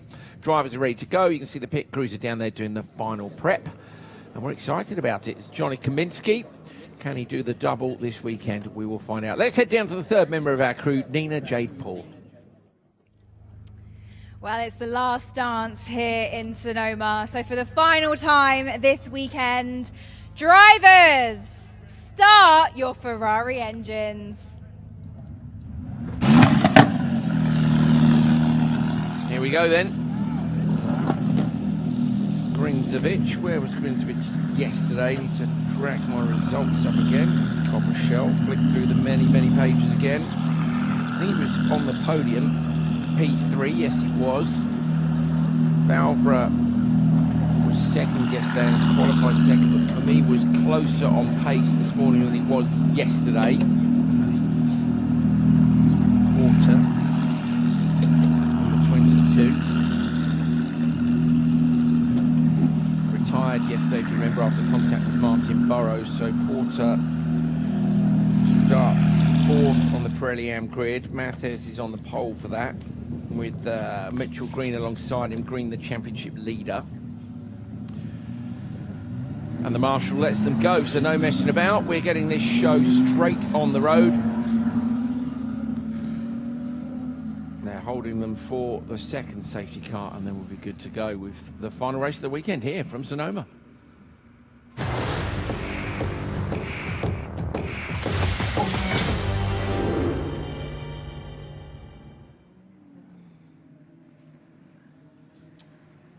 Here we go then, Ferrari Challenge North America 2026, Sonoma race 2 of the weekend. On the pole, Johnny Kaminsky got yesterday the pole and the win. Can he do it again today? Brad Falvra on the outside was closer on pace this time. Row number 2, Roberto Perina actually got a qualifying run in today. George Grinzovich, the third, sitting alongside him. And then David Beaton, the final of the runners for Trofeo Pirelli. Pirelli and pole sitter Michael Matthes converted that to a win yesterday. Can he do the same again today? Mitchell Green will be alongside him with Gutierrez. And as we head down through the grid, you've got Porter and Hopkins. Jan Bernier a little bit further down than he would like to be. He'd prefer to be up fighting with Mitchell Green and Matthew Diel next to him.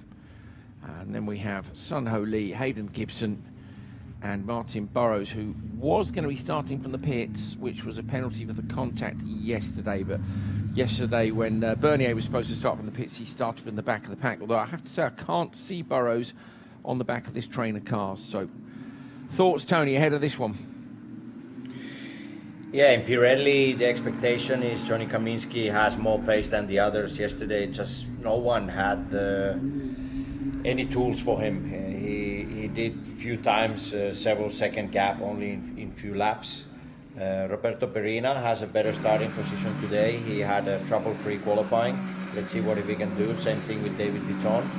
Then big fight in Pirelli Am. Mitchell Green was really fast yesterday in the opening laps of the race. Had more poor starting position than today. He's in the front row of Pirelli Am. Interesting to follow how the race progresses, and also always the championship in mind for the Pirelli Am. Close fight between many drivers, especially with Green and Jan Bernier.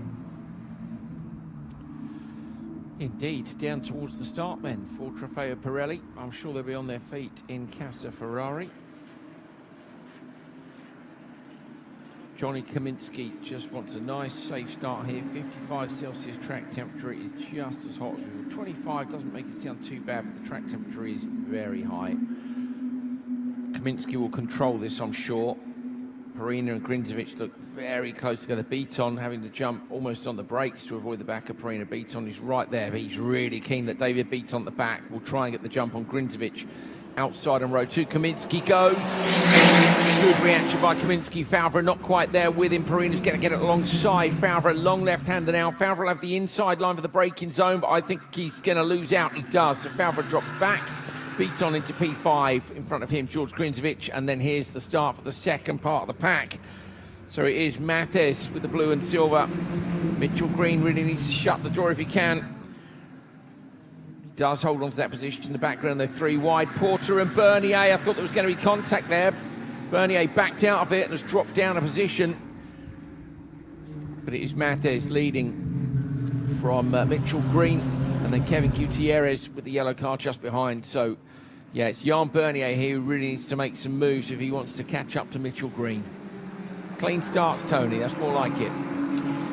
Yeah, very good clean starts. Pirelli very straightforward. Good reaction time. Well reacted from Johnny Kaminsky. In Pirelli, also clean start. Very well managed from Gutierrez and Green to turn 1. There was space for both drivers. And Jan Bernier ran into a little bit of trouble in turn 2. Apart from that, everything went really well.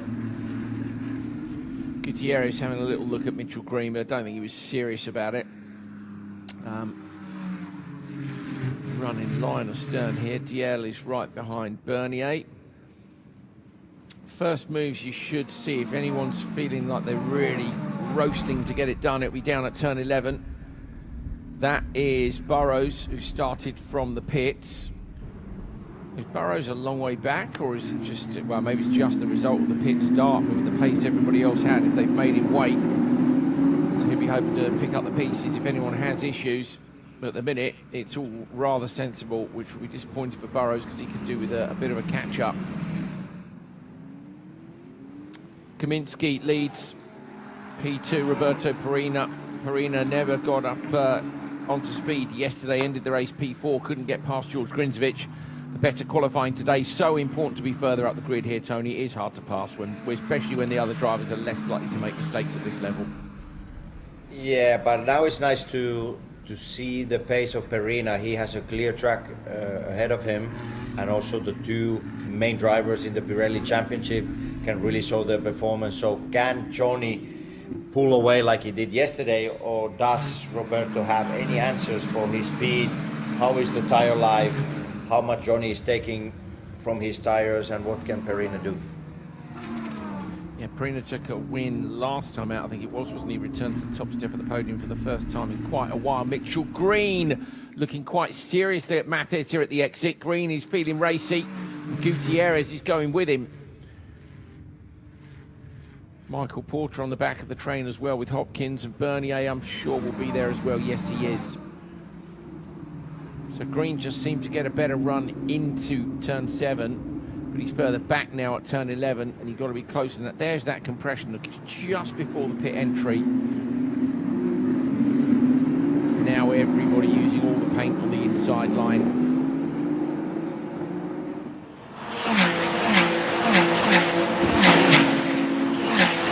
Some brilliant camera angle there. It gives you a real idea of the pace into turn 1.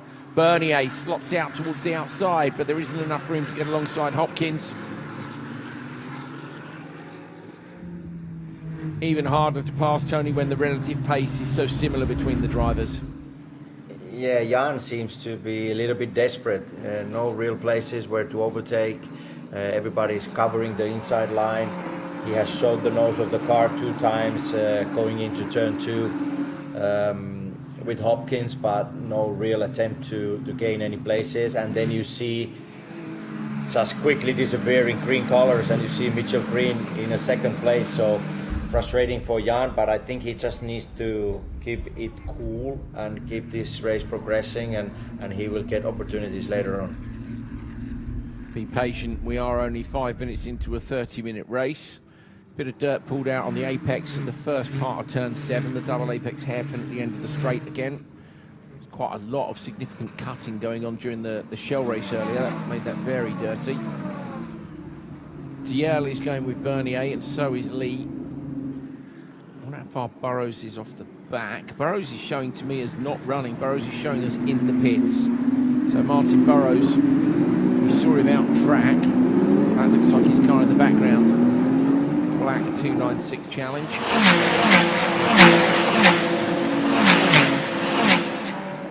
Mitchell Green's a 1/10 of a second closer, but it's kind of not really relevant. It's all about trying to apply the pressure, or maybe wait, do something with the tyres later in the race, but I feel like that's not such an option here with the temperature being so high.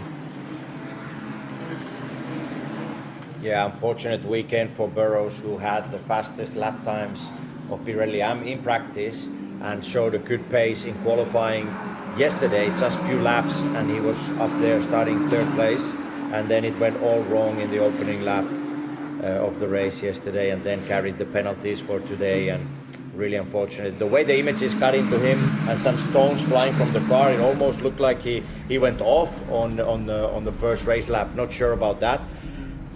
The fight for the Pirelli Am lead is heating up. There is a 3-4 car battle right now, so this will be interesting to follow.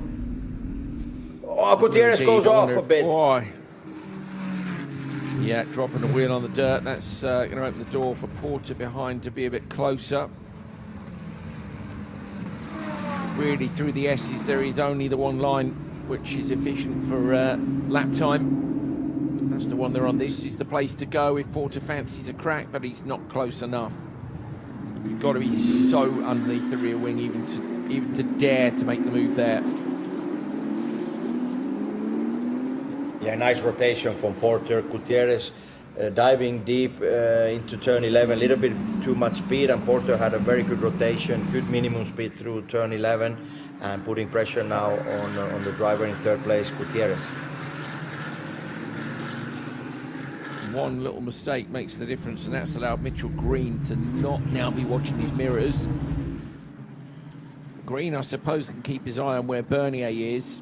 They must have, at this point in the season, you've only got 5 races left. Today, the doubleheader at Road America and the doubleheader at the end of the season. Circuit de Barcelona, Catalunya. Mitchell Green, I know, would love, wouldn't he, Tony, to win the previous category and then immediately win this one. But it's not over yet. 5 races is still nearly half the season. Yeah, a lot of racing still to do, but at the same time, with these drivers and knowing how they behave on track, and they always get quite excited about racing and fighting for those places. Right now, my message for Mitchell Green would be, Mitchell, you are in P2. Jan is P6 or P7, P6 in category, so just take it easy. You are in a good place, and let's bring it home today. So you always need to have that voice of intelligence also in your ears and saying that, take it easy. You are looking at Perina coming over the crest up at the top of the hill. It's 3A, and then you turn down this way towards the carousel over the crest, braking and turning in. On the exit of the carousel already is Kaminsky.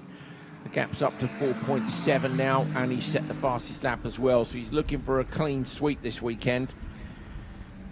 He got the fastest lap yesterday with the pole and the win. If he does the same again today, that's every single point.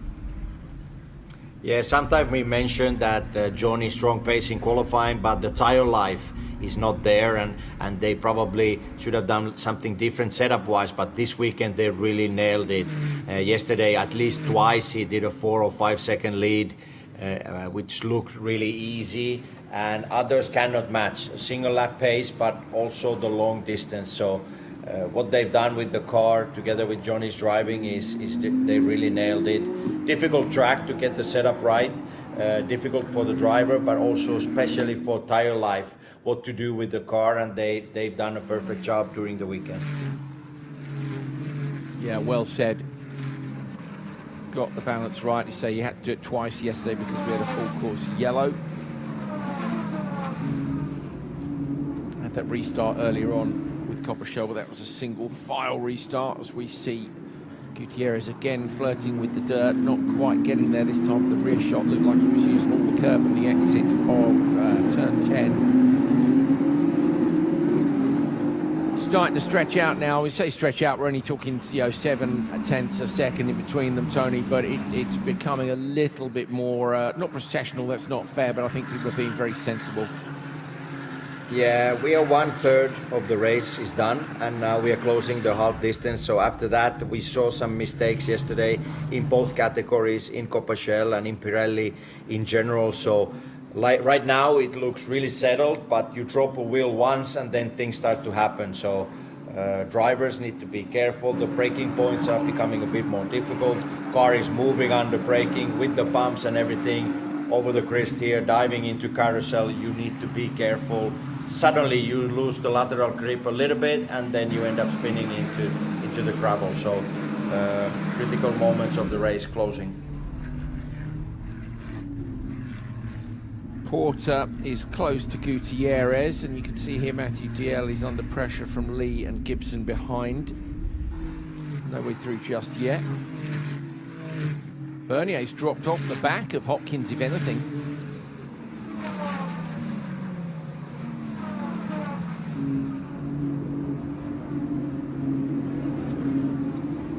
And Porter not close enough again to be able to do anything here.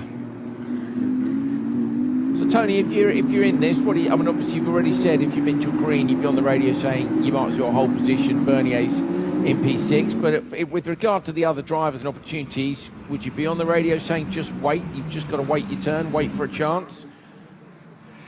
Yeah, for Porter, I would say keep doing what you're doing. Put Gutierrez under pressure.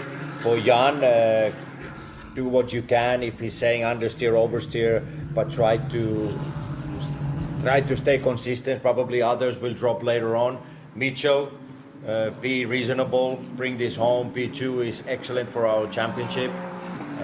Michael Mathis has been really dominant this weekend, so for him just keep your rhythm and keep doing what you're doing. In Pirelli, Johnny Kaminsky, you can back off. The lead is 7 seconds, so let's not go crazy with the pace in case we need those tires later on if there's a full course yellow like we had yesterday. So Johnny, this pace is enough. You can even back off. His fastest lap of the race, I think, is almost a second clear to Perina. So just take it easy. Yeah, both our pole sitters in this were our winners yesterday, and they're both leading again today. Of course, in Coppershell, it was the revenge of Tim Dweet in the end, which we talked about in qualifying this morning, but Tim Dweet did get it done. No, he didn't. My bad. What are you talking about? No, it was Moyes who had. Yeah, Moyes. Yeah, it was Moyes. Yeah, Michael Moyes. No, don't worry, it's me looking at my notes and being on the wrong page as usual. Not quite the revenge. Okay, we'll take it's the Empire Strikes Back. It's the middle film. It's fine. We'll wait for Return of the Jedi at the next event. It could be the revenge of the tweet there. But yeah, nearly.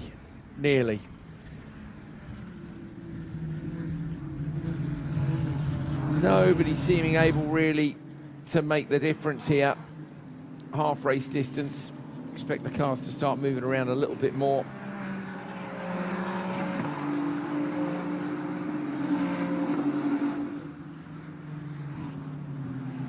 That's a graphic we rarely see. Only two drivers changing positions. Others. yeah. Actually. Yeah, good shout. And that was we don't often see Perina that. got fouled for. No, normally there's a little bit more going on than that. Perina got fouled for it, didn't he? Actually, at the start, and that was only really thanks to Kaminsky being super quick off the mark.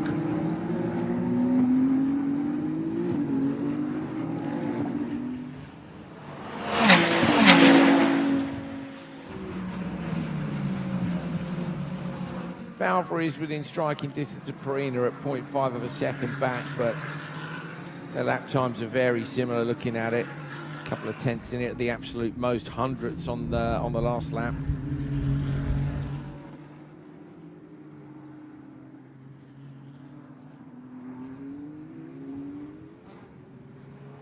He's closing down the gap a little bit, was 8 tenths earlier on, but once you get close, Tony, then you get in the wash of the car in front, and again, it makes it tricky to get any closer.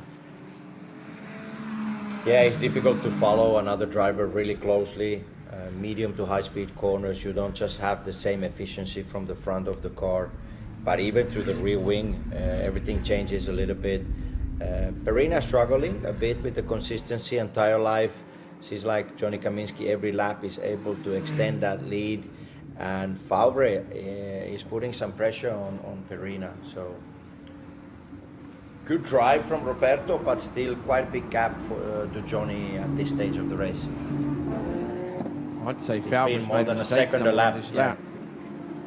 Yeah, I think Favre's made a mistake on this lap, Tony, because he was right with him. Closing up a little bit now. Oh, Matthew DL with big pressure from behind.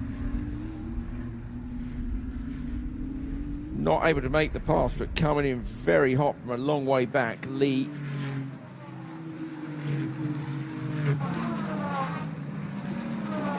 really close down in that high-speed braking zone. The track's dirty on the outside there. We haven't seen anyone manage to pull off the outside at 7. You'd have to go so deep and carry the speed around the outside, and if the track's dirty, you just can't get the car to turn in. Kaminski now 10.5 seconds up the road. What did he win by yesterday? I think it was 15 seconds yesterday, wasn't it, that Kaminski won by? Well, that was over Fowler, I think, in P2. Farina this time also doesn't have an answer for the pace.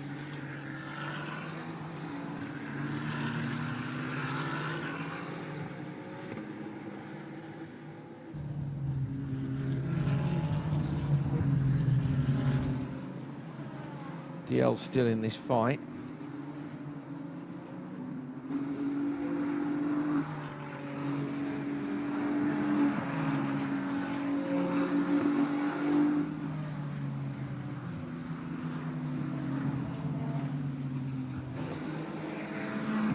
Yeah, it's a little bit more calm. This time of year. Yeah, a little bit more calm moment. Yeah, a little bit more calm moment in the race right now, where drivers, from the experience yesterday with the tires and everything, it's not they are controlling the pace, but they are just maybe one step down from the maximum effort, what normally creates issues under braking, unforced errors, dropping the wheel.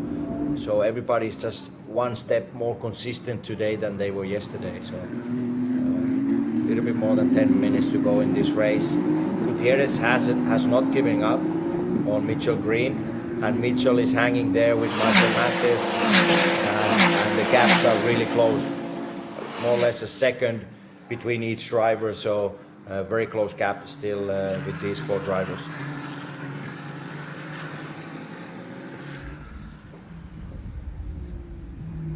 No risks and no opportunities.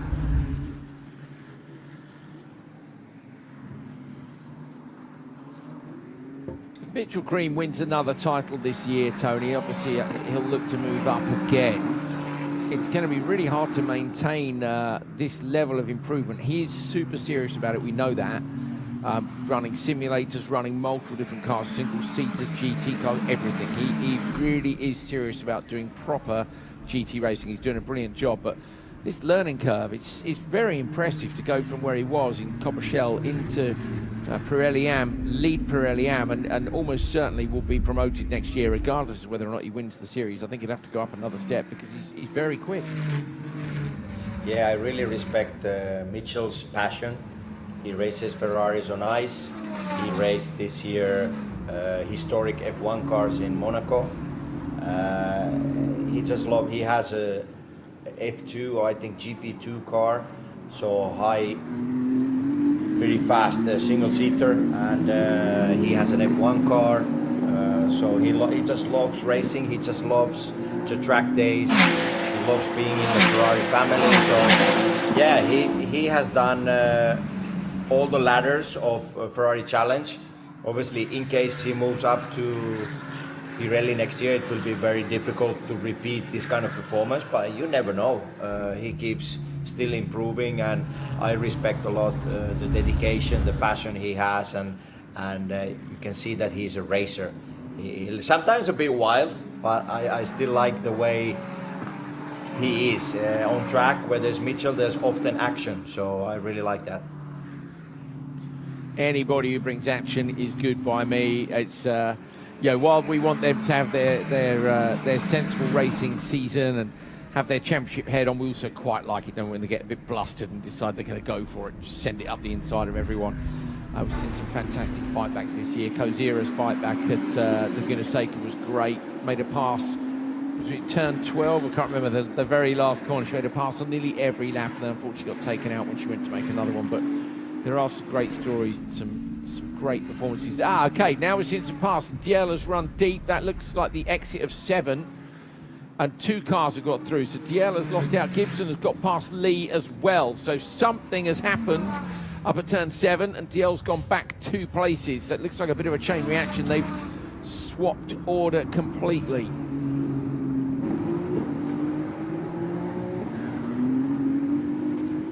We've got a look at that in a moment. lead. So what happens here? Watch for Matthew Diel. He's in the lead. He just runs a little bit deep. And he stays deep in the second part of the corner. So strange, Tony. Yeah, he goes a little bit offline in 7 mid-corner. So the second part of the corner, it could have been a little bit of gear issue, being in a too high gear, but it just looked like he went a little bit off. But actually, maybe a bigger issue. He's in the pits now, and yeah, he lost momentum in 7. It looked like he was off the racing line, but he didn't have any pull anymore. He just didn't have the speed when you normally go on throttle, and he lost all the places, and now he's in the pits. Okay, Kaminsky, let's have a little follow round with our race leader. Doing a brilliant job. Tony, talk us through this, because he is the master of this category at the minute. Yeah, first of all, you can see some elevation changes here from this TV angle, video angle. When things really work for you on a single lap, when you have the confidence, it often does in the race as well. He just has a great balance overall on his race car. He knows what to ask from his team, and he's delivering behind the wheel. So this just shows his level of confidence, and the things he has done this year, it just looks... and it's beautiful to watch, and it looks really nice. And he's heading in the right place. Head is in the right place, and just really fast. And the gap he's pulling right now, it almost looks like maybe he had a bet with Jeff Siegel or with his father that can we get up to 15 seconds or 20 seconds, because he's not really backing off. No, he's not. It was 15 yesterday. He's got 7.5 minutes from my bet, and he'll get there again. Look how late he is on the brakes. It's one compression of the brake. You see the nose dip. You don't see it come up again, meaning he knows his braking points, even at this point in the race when the tyres are going off, Tony. Yeah, this reminds me of the years when Kimi was racing in UK, and he had managers, late Dave Robertson and his son Steve Robertson. And the target was not to win the races, it was to kill the opponents, to kill with the gap that if you do in Formula Renault or smaller single-seaters, win the races with the gap that people really start to think that you are something special. And here is a story of not winning the races by 1 second. It's just you dominating the weekend. So it's a great showdown from Johnny, how to get things done. And based on the lap time, there is not huge grip in Pirelli, but still the lap times he's doing, the performance he's doing, it's very impressive. So it's been interesting to follow Johnny's progress from last year to this year. Let's remember that last year he was not allowed to do all the races because he was too young. Yeah, he's too young. Yeah, crazy. And last year's champion Massimo Prina, of course, was a record breaker in terms of what he did in the series. I think it's fair to say that there were a few more cars around, but Kaminsky's going to break those records this year. I'm kind of sorry that Massimo's not here to race with Johnny, because I think then we would have seen some epic battles. I really do. Yeah, Kaminsky was already sticking it to the older drivers. And you can't even call Massimo older, really, but when Kaminsky is so young and relatively has so much less experience, it really was impressive last year. But he just seems to have, as you said, that right head and shoulders, and he's very much coming across as full package at the moment in terms of trying to be a professional driver. He's a good kid. I can say that. I'm old enough now to say that. Michael Mathes, fastest lap. That's impressive. That's on his last one. Unfortunately, our timing, it's pretty recently. Okay, there we go. But it's still good effort by Mathes, and he's looking like hoovering up all the points, same as Kaminsky. The poles, the fastest lap, the wins. Victor Green's in cruise control here for me. I'm not saying he could pass him, Tony, because I don't think he could. I think the pace between the two is so similar that there isn't the opportunity to make the pressure and make the pass. But yeah, this is solid championship material.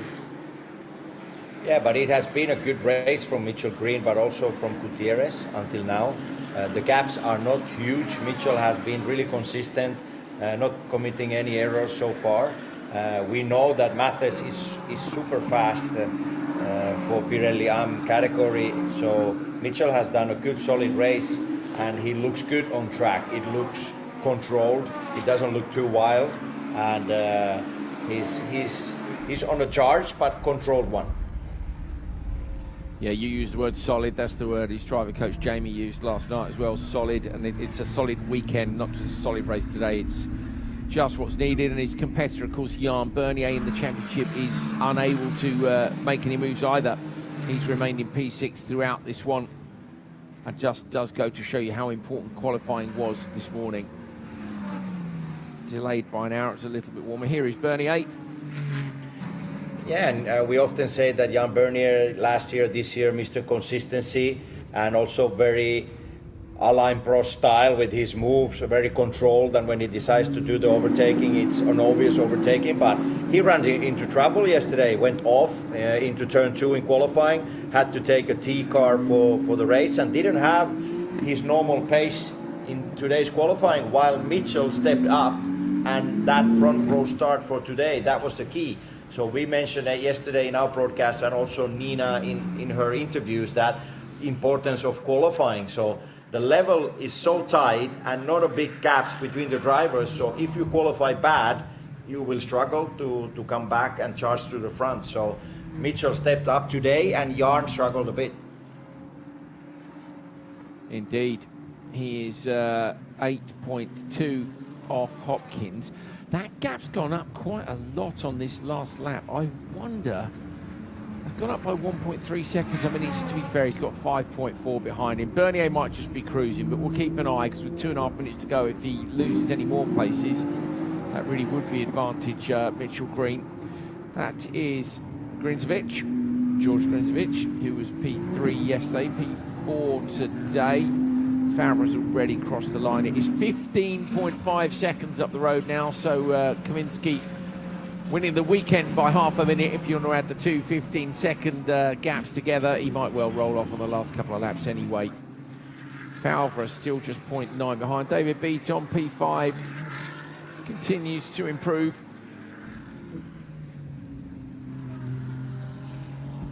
In a little bit of no man's land, really. Yeah, far enough behind Grinsvich not to be causing many problems, but likewise doing a solid job considering he didn't run yesterday. This is Porter with Hopkins behind.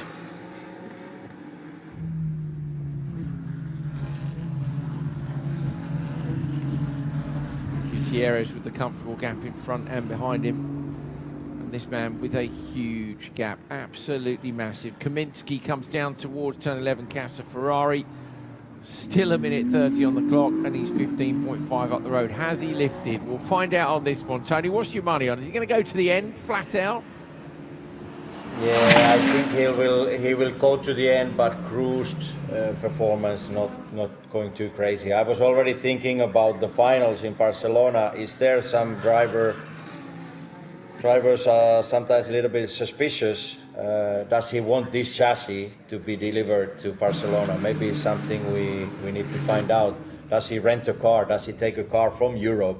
Oh, I want to bring my baby to Europe, and this is the car I won the championship, or I won many races, or this is the car that I really feel comfortable with. So that's interesting story to find out as well. What's the plan for the week in Barcelona? The other thing, Tony, is, you can get a car wrapped anywhere in the world, but where's he going to get those fluoro yellow wheels from? You're going to have to talk to a team and go, look, I'm willing to pay extra for the yellow rims. It's a trademark. I've got to do it. So we'll see. Maybe they ship the wheels and get the car wrapped locally if they rent something, but we'll see. We'll see.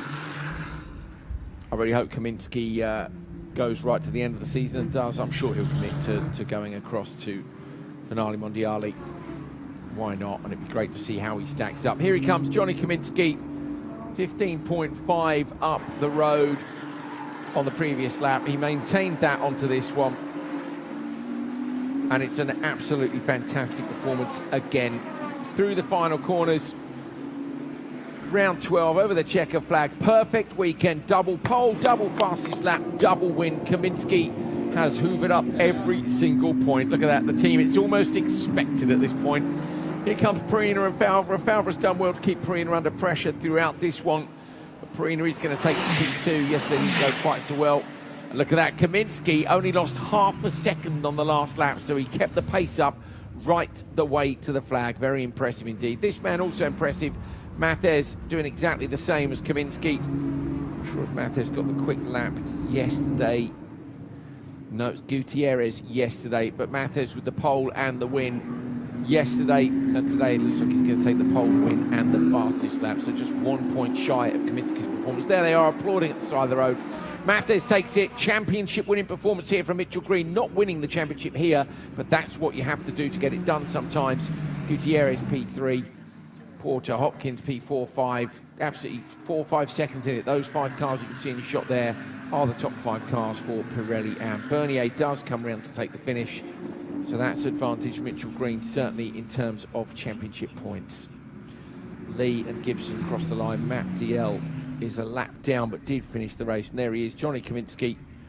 The fluoro wheels looking a bit dirtier this time from the amount of brake dust that's on them. 2 P1 fingers, that's right, both days. That's why that photo was taken. Amazing. That's his 7th win of the year after his 9th pole. Michael Mathez. Mathez, if I remember correctly, yeah, so coming here, Mathez was the only, we'd had 7 different winners in 8 races when we came here. Now, he was the only double winner in this category. Now, as we leave here, he's still the only person who's won more than 1 race. He's won 4. Everybody else only 1 each.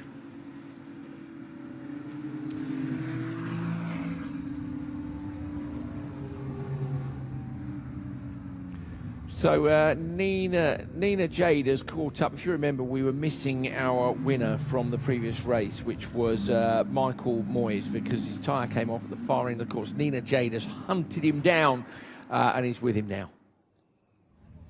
Yes, I managed to find Michael. What a weekend. First podium yesterday, first win today. Talk us through your emotions. Don't worry, mate.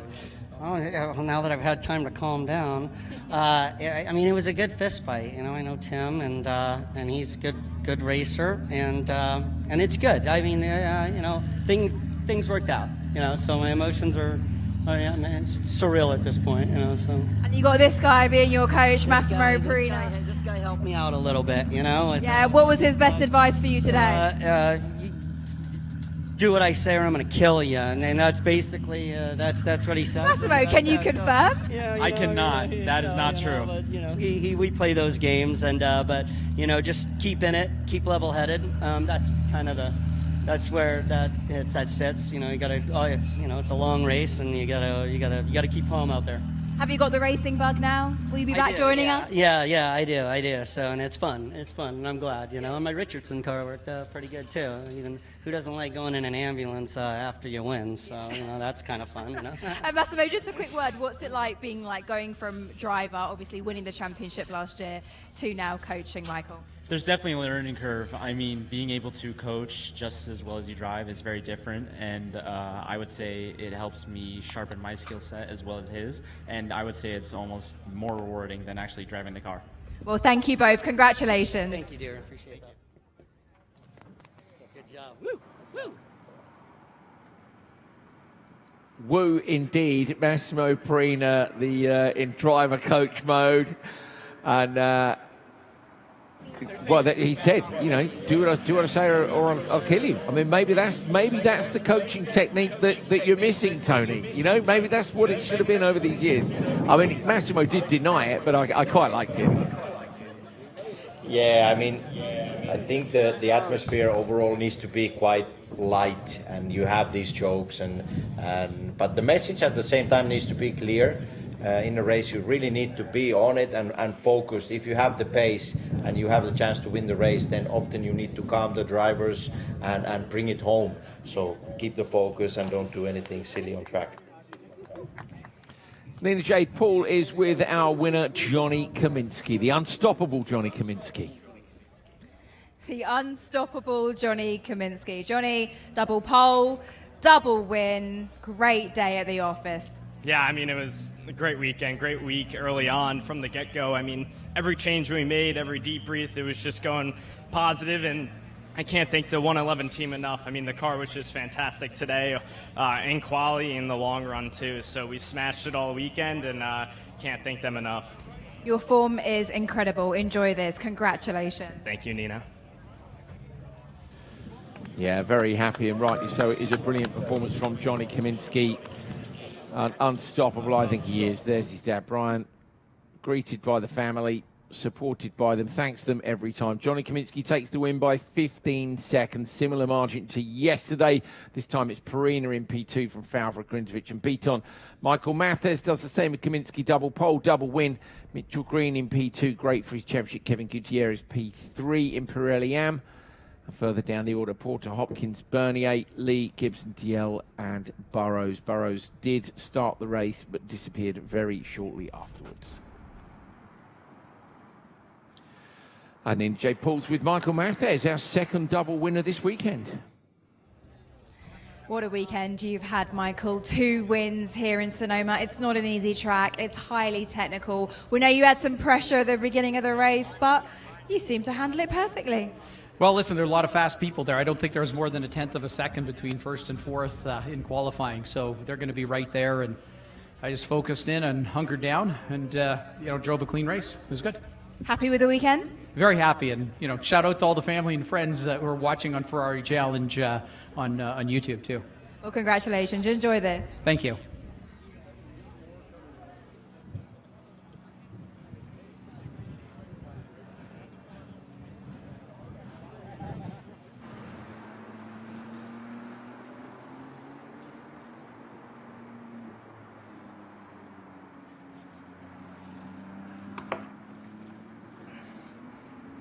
Johnny Kaminski leads the standings by 65 points. Absolutely brilliant performance by him.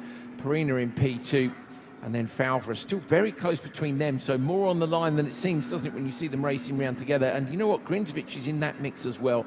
Bit of a bigger gap back to Cook, Franco, Beaton and Beckman, the top 8. But Kaminski, is he unstoppable? I think so. Weisman, Davis, Clark and Favre complete the top 12.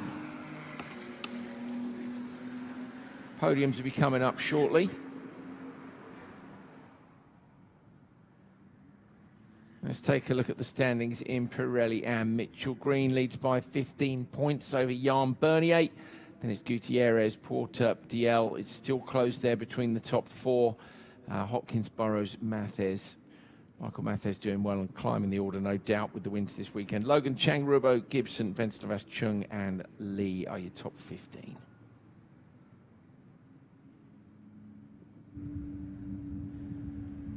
Sonoma Raceway, the sign says all you need to know. Brilliant venue, our 3rd roller coaster type track in a row. After we, of course, did prior to here, just up the road, Laguna Seca. Before that, Circuit of the Americas. Circuit of the Americas has got incredible elevation change in the first couple of corners. It really has. But these last 2, very typical American racetracks. Fantastic stuff.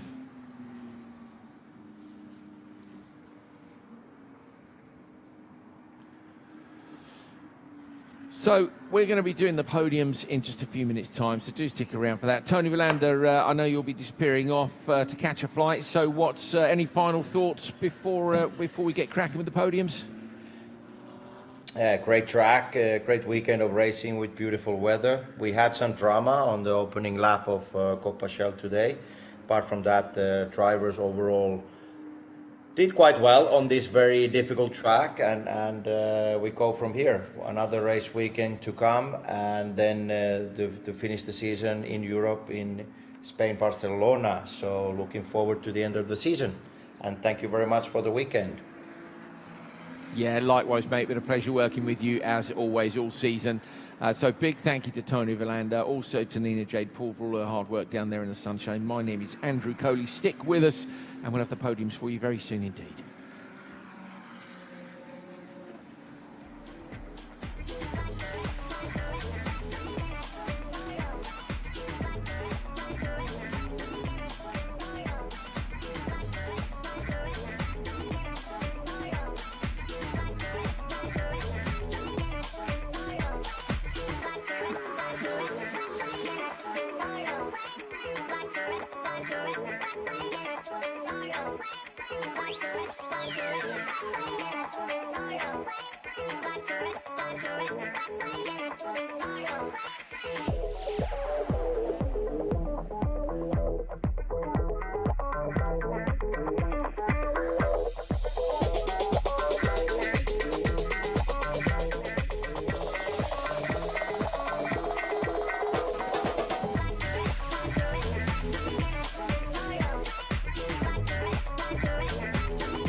Ladies and gentlemen, welcome to the podium presentations for the 5th round of Ferrari Challenge North America from Sonoma Raceway. Delighted to have you all along for the podiums, and we're ready to bring out our first winners from today. So let's begin with the presentation for the 296 Ferrari Challenge Trofeo Pirelli class. Please welcome, in third place, Brad Falvra.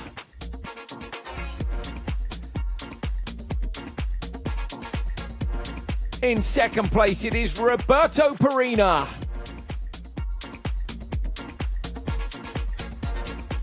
But P1 with a clean sweep of every point available to him this weekend, Johnny Kaminsky.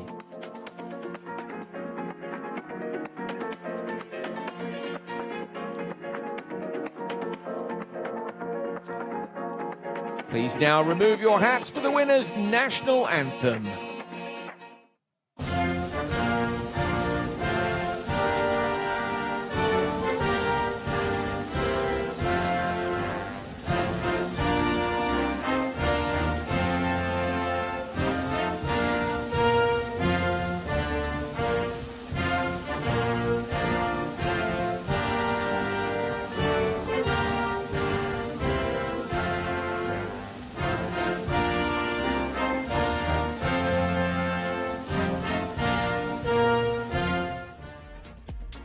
Please welcome to the stage the president of Ferrari North America, Luca Zanetti, to present the trophies to our winners.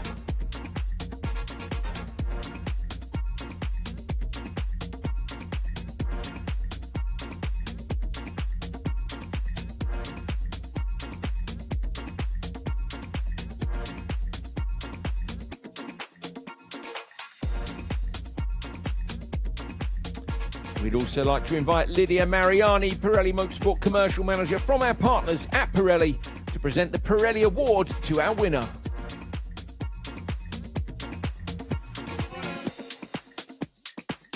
Please welcome a representative from Ferrari of Long Island to accept the Trofeo Pirelli Team Award, once again presented by Luca Zanetti, President Ferrari North America.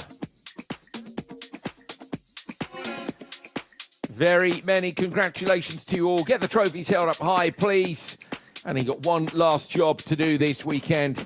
It's time for the champagne!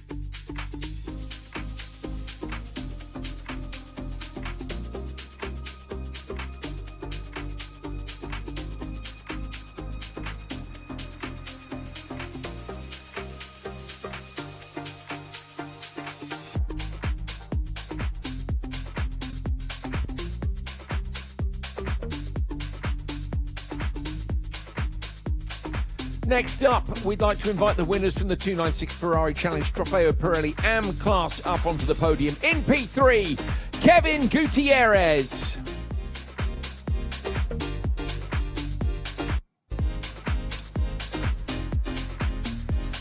P2 today, Mitchell Green.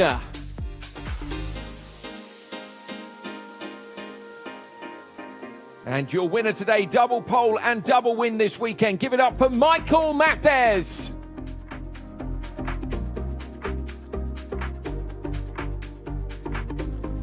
Please now remove your hats for our winner's national anthem.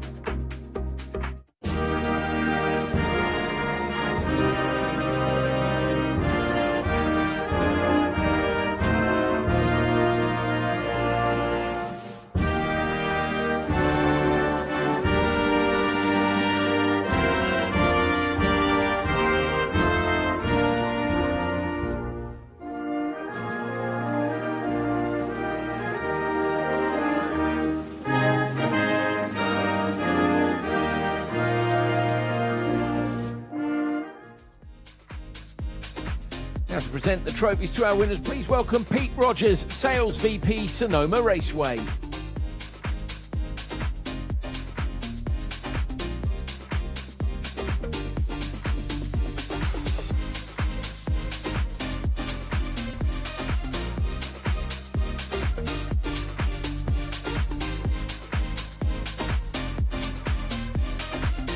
We also invite Lucio Vagani, Pirelli Motorsport Manager from our partners at Pirelli, to present the Pirelli Award to our winner.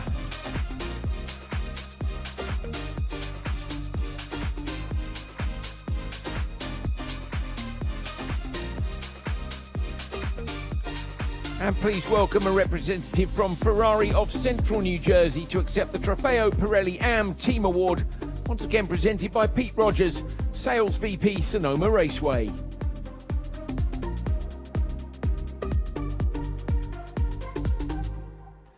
Congratulations to you all. Please get those trophies held up high for the photos. And now trophies down. You know what to do. It's time for the champagne!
Next up, we'd like to invite the winners of the 296 Ferrari Challenge Copper Shell.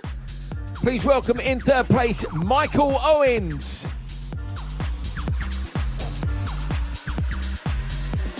In second place, give it up for Chuck Whittle. And your winner today, Charlie Menard.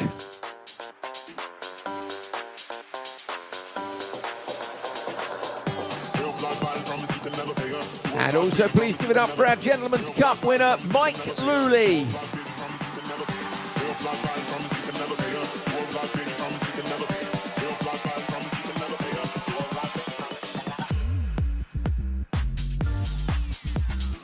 Please now remove your hats for our winner's national anthem.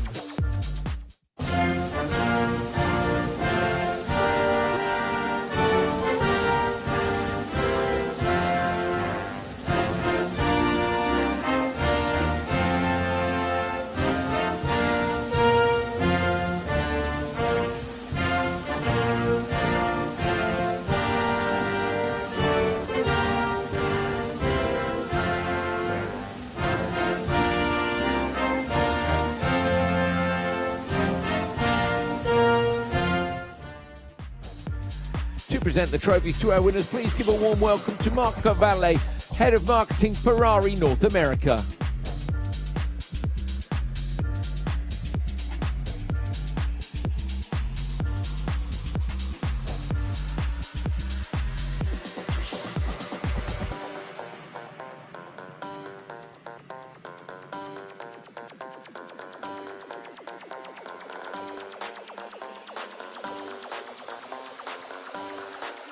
Please welcome a representative from Twin Cities Performance to accept the Copper Shell Team Award, once again presented by Marco Valle, Head of Marketing, Ferrari North America.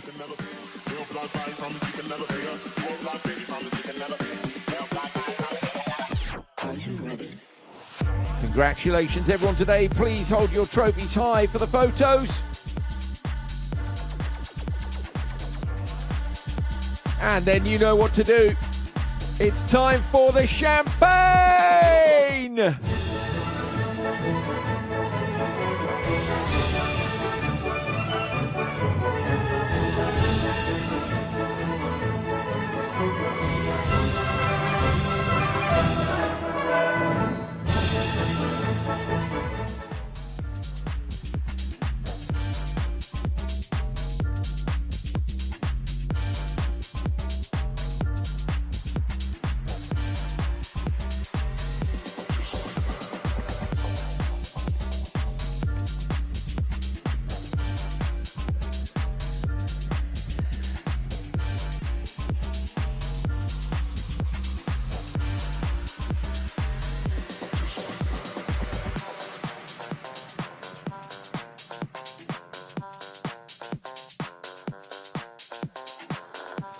And finally then for this weekend, the presentation for the 296 Ferrari Challenge Copper Shell AM category. In third place, give it up for Melissa Kozira.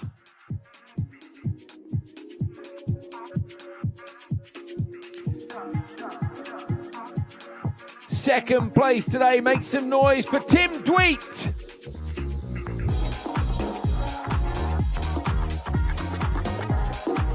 And your winner today, Michael Moyes.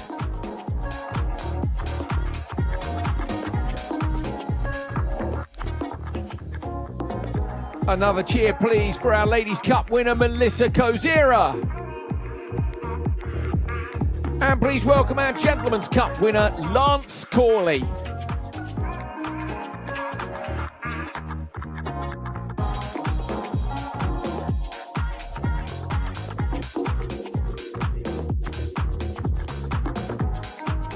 And please now remove your hats for our winner's national anthem.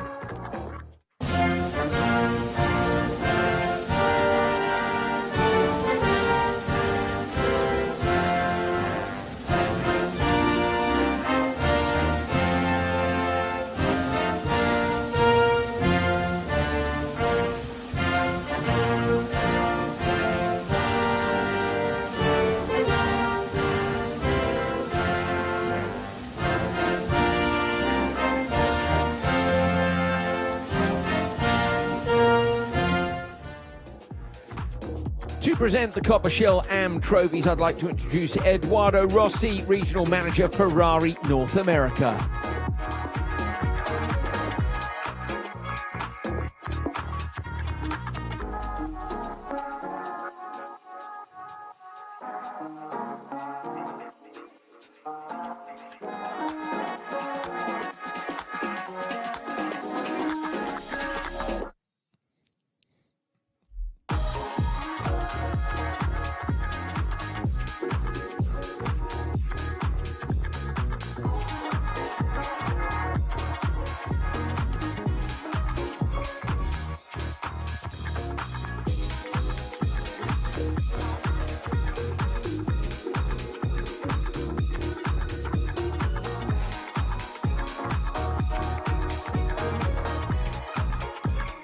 Well, there we are then, trophies held up high already, nicely done. You can get the trophies put down now. And for the final time this weekend in Sonoma, it is time for the champagne!